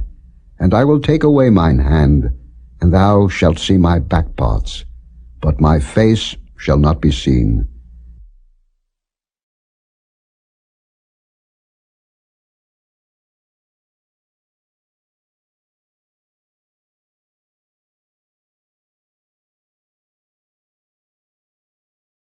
Chapter 34. And the Lord said unto Moses, Hew thee 2 tables of stone like unto the first, and I will write upon these tables the words that were in the first tables, which thou breakest. And be ready in the morning, and come up in the morning unto Mount Sinai, and present thyself there to me in the top of the mount. And no man shall come up with thee, neither let any man be seen throughout all the mount, neither let the flocks nor herds feed before that mount. And he hewed 2 tables of stone like unto the first. And Moses rose up early in the morning, and went up unto Mount Sinai, as the Lord had commanded him, and took in his hand the 2 tables of stone. And the Lord descended in the cloud, and stood with him there, and proclaimed the name of the Lord. And the Lord passed by before him, and proclaimed, the Lord God, merciful and gracious, long-suffering, and abundant in goodness and truth, keeping mercy for thousands, forgiving iniquity and transgression and sin, and that will by no means clear the guilty, visiting the iniquity of the fathers upon the children, and upon the children's children, unto the 3rd and to the 4th generation. And Moses made haste, and bowed his head toward the earth, and worshipped.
God, for the Lord, whose name is jealous, is a jealous God. Lest thou make a covenant with the inhabitants of the land, and they go a-whoring after their gods, and do sacrifice unto their gods, and one call thee, and thou eat of his sacrifice, and thou take of their daughters unto thy sons, and their daughters go a-whoring after their gods, and make thy sons go a-whoring after their gods. Thou shalt make thee no molten gods. The feast of unleavened bread shalt thou keep. 7 days thou shalt eat unleavened bread, as I commanded thee, in the time of the month Abib. For in the month Abib thou camest out from Egypt. All that openeth the matrix is mine, and every firstling among thy cattle, whether ox or sheep, that is male. But the firstling of an ass thou shalt redeem with a lamb, and if thou redeem him not, then shalt thou break his neck. All the firstborn of thy sons thou shalt redeem, and none shall appear before me empty. 6 days thou shalt work, but on the 7th day thou shalt rest. In earing time and in harvest thou shalt rest. And thou shalt observe the feast of weeks, of the first fruits of wheat harvest, and the feast of ingathering at the year's end. Thrice in the year shall all your men children appear before the Lord God, the God of Israel. For I will cast out the nations before thee, and enlarge thy borders. Neither shall any man desire thy land, when thou shalt go up to appear before the Lord thy God thrice in the year. Thou shalt not offer the blood of my sacrifice with leaven, neither shall the sacrifice of the feast of the Passover be left unto the morning. The first of the first fruits of thy land thou shalt bring unto the house of the Lord thy God. Thou shalt not see the kid in his mother's milk. And the Lord said unto Moses, Write thou these words, for after the tenor of these words I have made a covenant with thee and with Israel. And he was there with the Lord 40 days and 40 nights. He did neither eat bread nor drink water. And he wrote upon the tables the words of the covenant, the 10 commandments. And it came to pass, when Moses came down from Mount Sinai with the 2 tables of testimony in Moses' hand, when he came down from the mount, that Moses wist not that the skin of his face shone while he talked with him. And when Aaron and all the children of Israel saw Moses, behold, the skin of his face shone, and they were afraid to come nigh him. And Moses called unto them, and Aaron and all the rulers of the congregation returned unto him, and Moses talked with them. And afterward all the children of Israel came nigh, and he gave them in commandment all that the Lord had spoken with him in Mount Sinai. And till Moses had done speaking with them, he put a veil on his face. But when Moses went in before the Lord to speak with him, he took the veil off until he came out. And he came out and spake unto the children of Israel that which he was commanded. And the children of Israel saw the face of Moses, that the skin of Moses' face shone. And Moses put the veil upon his face again, until he went in to speak with him.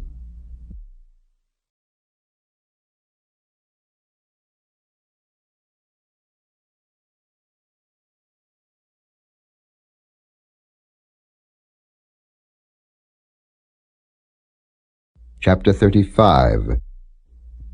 And Moses gathered all the congregation of the children of Israel together, and said unto them, These are the words which the Lord hath commanded, that ye should do them. 6 days shall work be done, but on the 7th day there shall be to you an holy day, a Sabbath of rest to the Lord. Whosoever doeth work therein shall be put to death. Ye shall kindle no fire throughout your habitations upon the Sabbath day. And Moses spake unto all the congregation of the children of Israel, saying, This is the thing which the Lord commanded, saying, Take ye from among you an offering unto the Lord.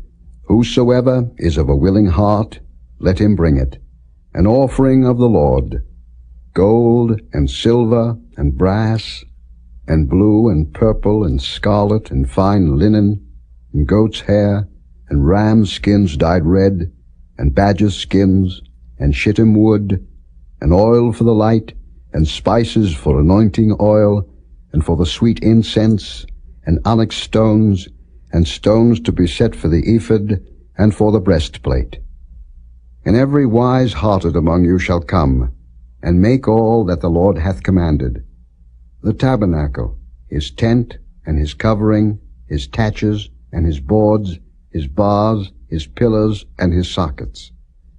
The ark, and the staves thereof, with the mercy seat, and the veil of the covering. The table, and his staves, and all his vessels, and the showbread. The candlestick also for the light, and his furniture, and his lamps, with the oil for the light. And the incense altar, and his staves, and the anointing oil, and the sweet incense, and the hanging for the door at the entering in of the tabernacle. The altar of burnt offering, with his brazen grate, his staves, and all his vessels, the laver and his foot. The hangings of the court, his pillars and their sockets, and the hanging for the door of the court. The pins of the tabernacle, and the pins of the court, and their cords.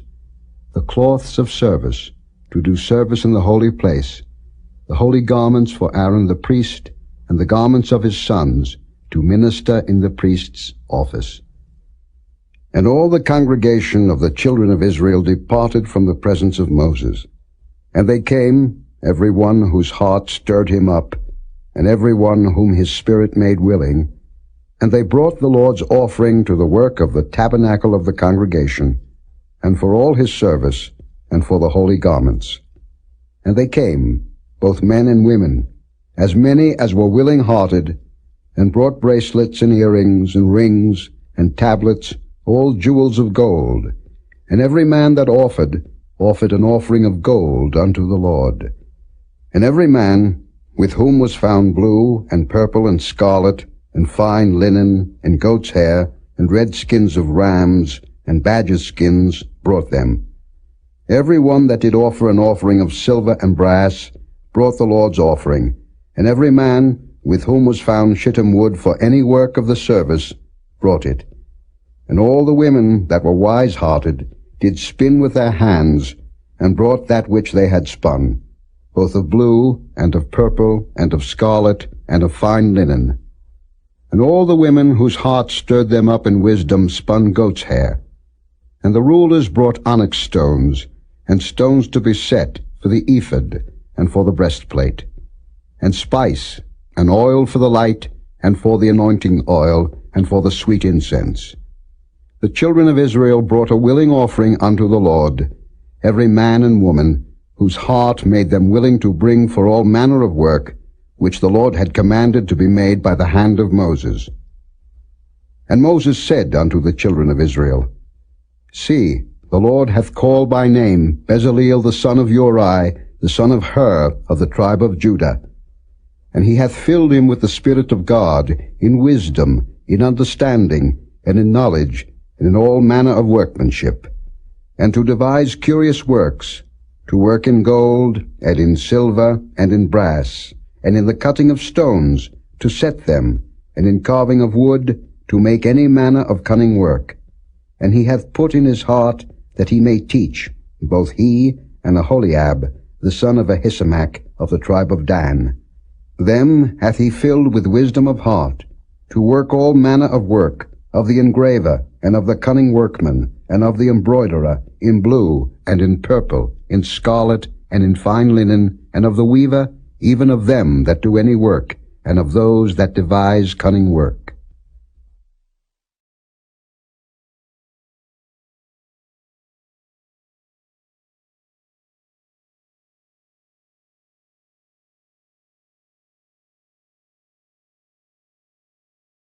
Chapter 36. Then wrought Bezaleel and Aholiab, and every wise-hearted man, in whom the Lord put wisdom and understanding, to know how to work all manner of work for the service of the sanctuary, according to all that the Lord had commanded. And Moses called Bezaleel and Aholiab, and every wise-hearted man, in whose heart the Lord had put wisdom, even every one whose heart stirred him up to come unto the work to do it. And they received of Moses all the offering which the children of Israel had brought for the work of the service of the sanctuary, to make it withal.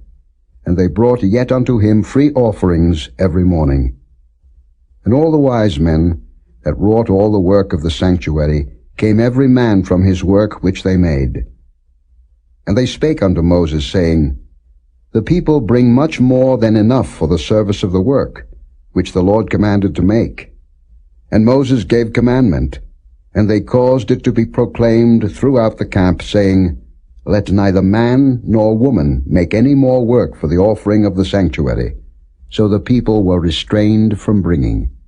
For the stuff they had was sufficient for all the work to make it, and too much. And every wise-hearted man among them that wrought the work of the tabernacle made 10 curtains of fine twined linen, and blue, and purple, and scarlet, with cherubims of cunning work made he them. The length of one curtain was 28 cubits, and the breadth of one curtain 4 cubits. The curtains were all of one size. And he coupled the 5 curtains one unto another, and the other 5 curtains he coupled one unto another. And he made loops of blue on the edge of one curtain from the selvage in the coupling. Likewise he made in the uttermost side of another curtain in the coupling of the second. 50 loops made he in one curtain, and 50 loops made he in the edge of the curtain which was in the coupling of the second. The loops held one curtain to another. And he made 50 taches of gold, and coupled the curtains one unto another with the taches. So it became one tabernacle. And he made curtains of goat's hair for the tent over the tabernacle. 11 curtains he made them. The length of one curtain was 30 cubits, and 4 cubits was the breadth of one curtain. The 11 curtains were of one size, and he coupled 5 curtains by themselves, and 6 curtains by themselves. And he made 50 loops upon the uttermost edge of the curtain in the coupling, and 50 loops made he upon the edge of the curtain which coupleth the second. And he made 50 taches of brass to couple the tent together, that it might be one.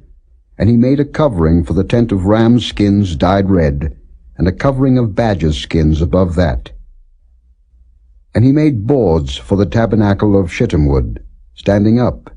The length of a board was 10 cubits, and the breadth of a board 1 cubit and a half.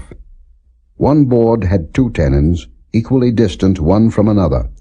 Thus did he make for all the boards of the tabernacle. And he made boards for the tabernacle, 20 boards for the south side southward. And 40 sockets of silver he made under the 20 boards, 2 sockets under one board for his 2 tenons, and 2 sockets under another board for his 2 tenons. And for the other side of the tabernacle, which is toward the north corner, he made 20 boards. And there 40 sockets of silver, 2 sockets under one board, and 2 sockets under another board. And for the sides of the tabernacle westward he made 6 boards. And 2 boards made he for the corners of the tabernacle in the 2 sides. And they were coupled beneath, and coupled together at the head thereof, to one ring. Thus he did to both of them in both the corners. And there were 8 boards, and their sockets were 16 sockets of silver, under every board 2 sockets. And he made bars of shittim wood, 5 for the boards of the one side of the tabernacle, and 5 bars for the boards of the other side of the tabernacle, and 5 bars for the boards of the tabernacle for the sides westward. And he made the middle bar to shoot through the boards from the one end to the other. And he overlaid the boards with gold, and made their rings of gold to be places for the bars, and overlaid the bars with gold. And he made a veil of blue, and purple, and scarlet, and fine twined linen, with cherubims made he it of cunning work. And he made thereunto 4 pillars of shittim wood, and overlaid them with gold. Their hooks were of gold, and he cast for them 4 sockets of silver. And he made an hanging for the tabernacle door of blue, and purple, and scarlet, and fine twined linen of needlework. And the 5 pillars of it with their hooks, and he overlaid their chapiters and their fillets with gold, but their 5 sockets were of brass.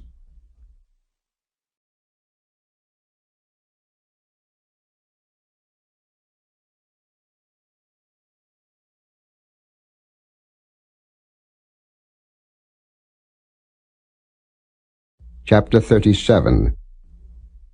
And Bezaleel made the ark of shittim wood. 2 cubits and a half was the length of it, and a cubit and a half the breadth of it, and a cubit and a half the height of it. And he overlaid it with pure gold within and without, and made a crown of gold to it round about. And he cast for it 4 rings of gold, to be set by the 4 corners of it, even 2 rings upon the one side of it, and 2 rings upon the other side of it. And he made staves of shittim wood, and overlaid them with gold. And he put the staves into the rings by the sides of the ark, to bear the ark. And he made the mercy seat of pure gold. 2 cubits and a half was the length thereof, and 1 cubit and a half the breadth thereof. And he made 2 cherubims of gold. Beaten out of 1 piece made he them, on the 2 ends of the mercy seat. 1 cherub on the end on this side, and another cherub on the other end on that side. Out of the mercy seat made he the cherubims on the 2 ends thereof. And the cherubims spread out their wings on high, and covered with their wings over the mercy seat, with their faces one to another, even to the mercy seatward were the faces of the cherubims. And he made the table of shittim wood. 2 cubits was the length thereof, and a cubit the breadth thereof, and a cubit and a half the height thereof. And he overlaid it with pure gold, and made thereunto a crown of gold round about. Also he made thereunto a border of an handbreadth round about, and made a crown of gold for the border thereof round about. And he cast for it 4 rings of gold, and put the rings upon the 4 corners that were in the 4 feet thereof. Over against the border were the rings, the places for the staves to bear the table. And he made the staves of shittim wood, and overlaid them with gold, to bear the table. And he made the vessels which were upon the table, his dishes, and his spoons, and his bowls, and his covers to cover withal, of pure gold. And he made the candlestick of pure gold. Of beaten work made he the candlestick, his shaft, and his branch, his bowls, his knops, and his flowers were of the same. And 6 branches going out of the sides thereof, 3 branches of the candlestick out of the one side thereof, and 3 branches of the candlestick out of the other side thereof. 3 bowls made after the fashion of almonds in one branch, a knop and a flower, and 3 bowls made like almonds in another branch, a knop and a flower, so throughout the 6 branches going out of the candlestick. And in the candlestick were 4 bowls made like almonds, his knops and his flowers, and a knop under 2 branches of the same, and a knop under 2 branches of the same, and a knop under 2 branches of the same, according to the 6 branches going out of it. Their knops and their branches were of the same. All of it was one beaten work of pure gold. And he made his 7 lamps, and his snuffers, and his snuff dishes of pure gold. Of a talent of pure gold made he it, and all the vessels thereof. And he made the incense altar of shittim wood. The length of it was a cubit, and the breadth of it a cubit. It was 4 square, and 2 cubits was the height of it. The horns thereof were of the same. And he overlaid it with pure gold, both the top of it, and the sides thereof round about, and the horns of it. Also he made unto it a crown of gold round about. And he made 2 rings of gold for it under the crown thereof, by the 2 corners of it, upon the 2 sides thereof, to be places for the staves to bear it withal. And he made the staves of shittim wood, and overlaid them with gold. And he made the holy anointing oil, and the pure incense of sweet spices, according to the work of the apothecary.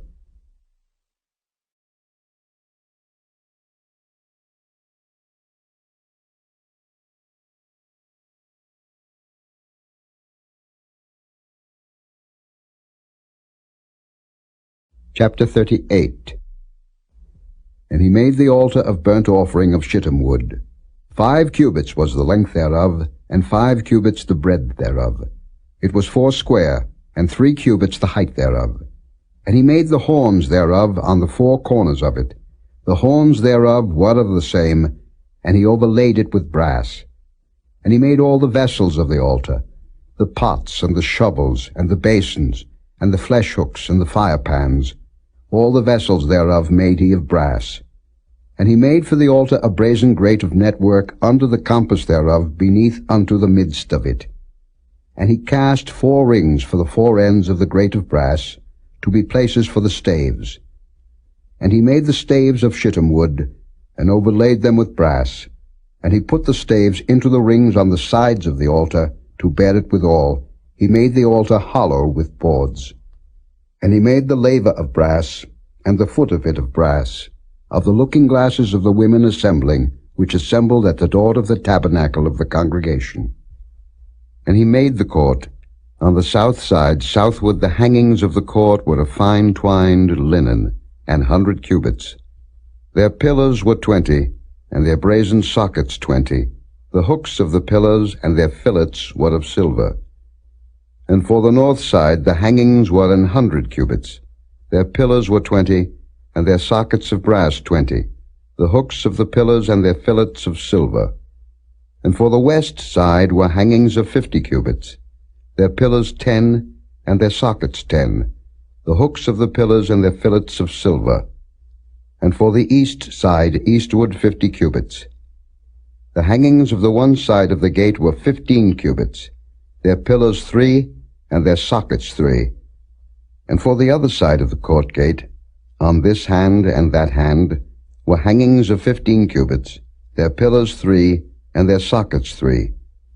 All the hangings of the court round about were of fine twined linen, and the sockets for the pillars were of brass, the hooks of the pillars and their fillets of silver, and the overlaying of their chapiters of silver, and all the pillars of the court were filleted with silver. And the hanging for the gate of the court was needlework, of blue and purple and scarlet and fine twined linen, and 20 cubits was the length, and the height in the breadth was 5 cubits, answerable to the hangings of the court.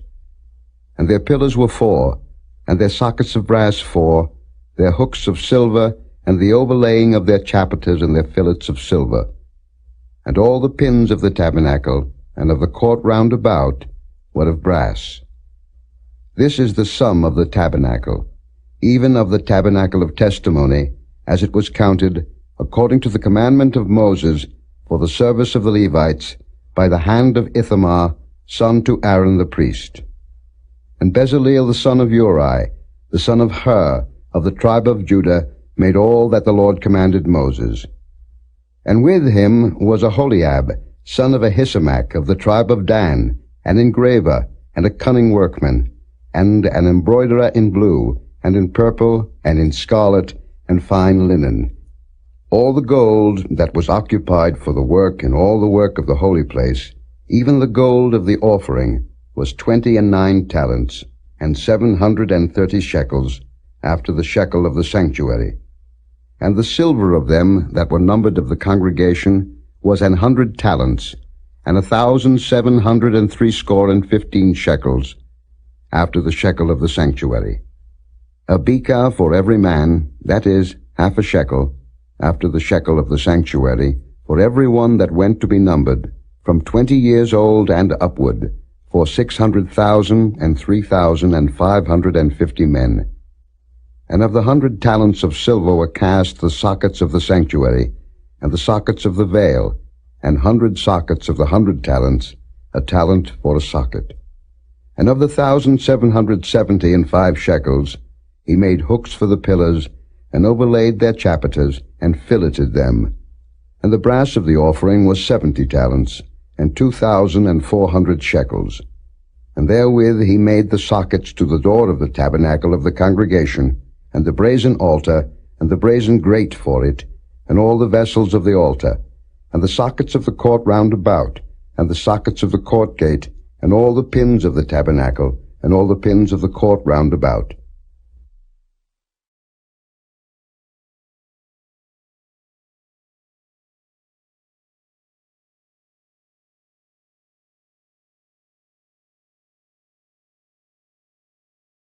Chapter 39.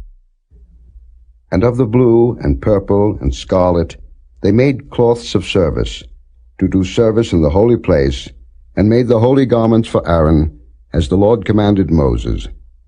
And he made the ephod of gold, blue, and purple, and scarlet, and fine twined linen.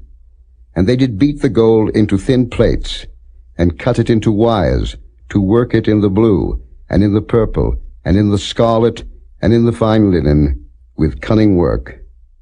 They made shoulder pieces for it, to couple it together. By the two edges was it coupled together. And the curious girdle of his ephod that was upon it was of the same, according to the work thereof, of gold, blue and purple, and scarlet and fine twined linen, as the Lord commanded Moses. And they wrought onyx stones enclosed in ouches of gold, graven, as signets are graven, with the names of the children of Israel. And he put them on the shoulders of the ephod, that they should be stones for a memorial to the children of Israel, as the Lord commanded Moses. And he made the breastplate of cunning work, like the work of the ephod, of gold, blue and purple, and scarlet, and fine twined linen. It was 4 square. They made the breastplate double. A span was the length thereof, and a span the breadth thereof, being doubled. And they set in it 4 rows of stones. The first row was a sardius, a topaz, and a carbuncle. This was the first row. And the second row, an emerald, a sapphire, and a diamond. And the third row, a ligure, an agate, and an amethyst. And the fourth row, a beryl, an onyx, and a jasper. They were enclosed in ouches of gold in their enclosings. And the stones were according to the names of the children of Israel, 12, according to their names, like the engravings of a signet, every one with his name, according to the 12 tribes. And they made upon the breastplate chains at the ends, of wreathen work of pure gold. And they made 2 ouches of gold, and 2 gold rings, and put the 2 rings in the 2 ends of the breastplate. And they put the 2 wreathen chains of gold in the 2 rings on the ends of the breastplate. And the 2 ends of the 2 wreathen chains they fastened in the 2 ouches, and put them on the shoulder pieces of the ephod before it. And they made 2 rings of gold, and put them on the 2 ends of the breastplate, upon the border of it, which was on the side of the ephod inward.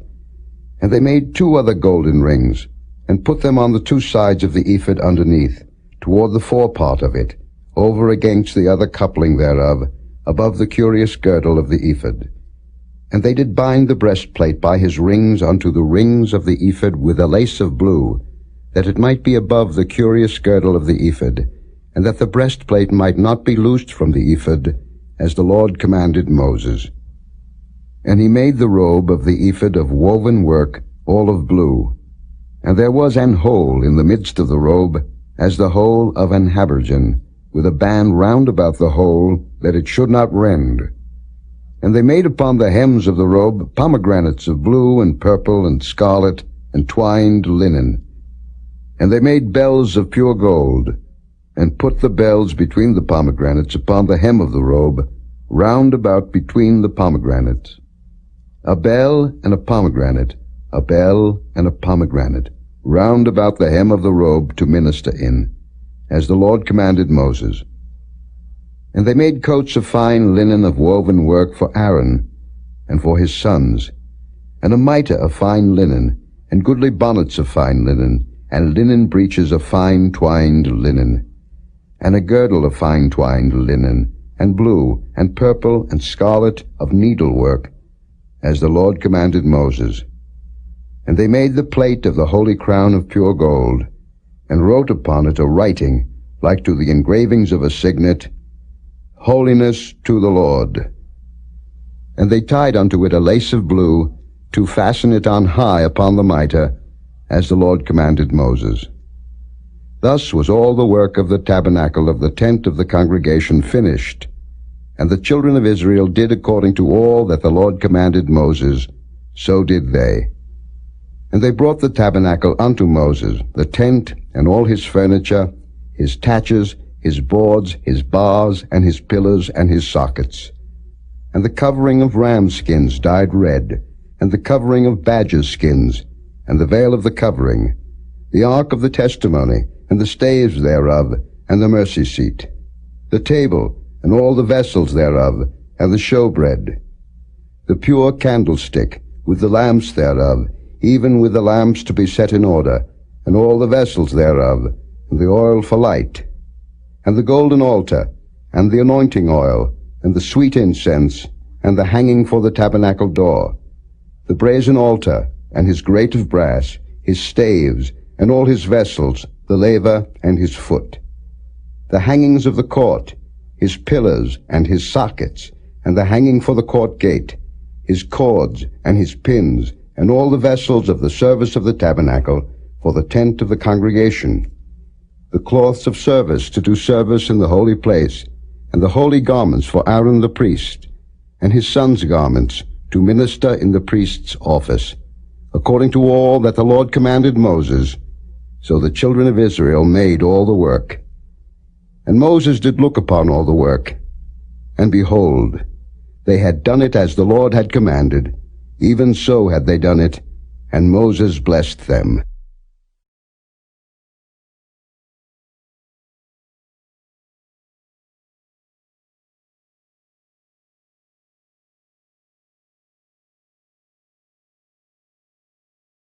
Chapter 40. And the Lord spake unto Moses, saying, On the first day of the first month shalt thou set up the tabernacle of the tent of the congregation. And thou shalt put therein the ark of the testimony, and cover the ark with the veil. And thou shalt bring in the table, and set in order the things that ought to be set in order upon it. And thou shalt bring in the candlestick, and light the lamps thereof. And thou shalt set the altar of gold for the incense before the ark of the testimony, and put the hanging of the door to the tabernacle. And thou shalt set the altar of the burnt offering before the door of the tabernacle of the tent of the congregation. And thou shalt set the laver between the tent of the congregation and the altar, and shalt put water therein. And thou shalt set up the court round about, and hang up the hanging at the court gate. And thou shalt take the anointing oil, and anoint the tabernacle, and all that is therein, and shalt hallow it, and all the vessels thereof, and it shall be holy. And thou shalt anoint the altar of the burnt offering, and all his vessels, and sanctify the altar, and it shall be an altar most holy. And thou shalt anoint the laver and his foot, and sanctify it. And thou shalt bring Aaron and his sons unto the door of the tabernacle of the congregation, and wash them with water. And thou shalt put upon Aaron the holy garments, and anoint him, and sanctify him, that he may minister unto me in the priest's office.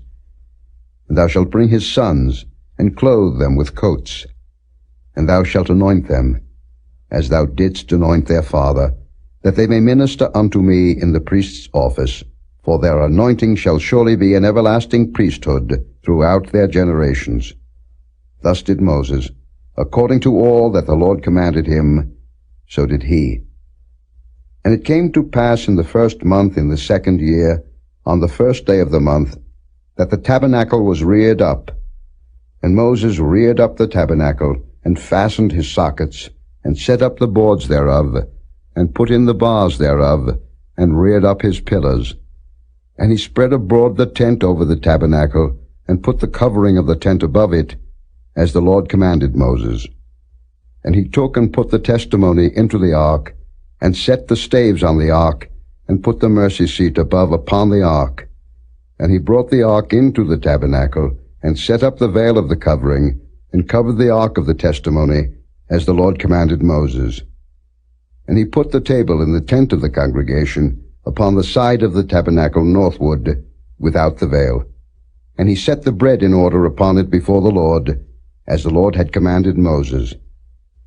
And he put the candlestick in the tent of the congregation, over against the table, on the side of the tabernacle southward. And he lighted the lamps before the Lord, as the Lord commanded Moses. And he put the golden altar in the tent of the congregation before the veil. And he burnt sweet incense thereon, as the Lord commanded Moses. And he set up the hanging at the door of the tabernacle. And he put the altar of burnt offering by the door of the tabernacle of the tent of the congregation, and offered upon it the burnt offering and the meat offering, as the Lord commanded Moses. And he set the laver between the tent of the congregation and the altar, and put water there, to wash withal. And Moses and Aaron and his sons washed their hands and their feet thereat. When they went into the tent of the congregation, and when they came near unto the altar, they washed, as the Lord commanded Moses. And he reared up the court round about the tabernacle and the altar, and set up the hanging of the court gate. So Moses finished the work. Then a cloud covered the tent of the congregation, and the glory of the Lord filled the tabernacle. And Moses was not able to enter into the tent of the congregation, because the cloud abode thereon, and the glory of the Lord filled the tabernacle. And when the cloud was taken up from over the tabernacle, the children of Israel went onward in all their journeys. But if the cloud were not taken up, then they journeyed not till the day that it was taken up. For the cloud of the Lord was upon the tabernacle by day, and fire was on it by night, in the sight of all the house of Israel, throughout all their journeys.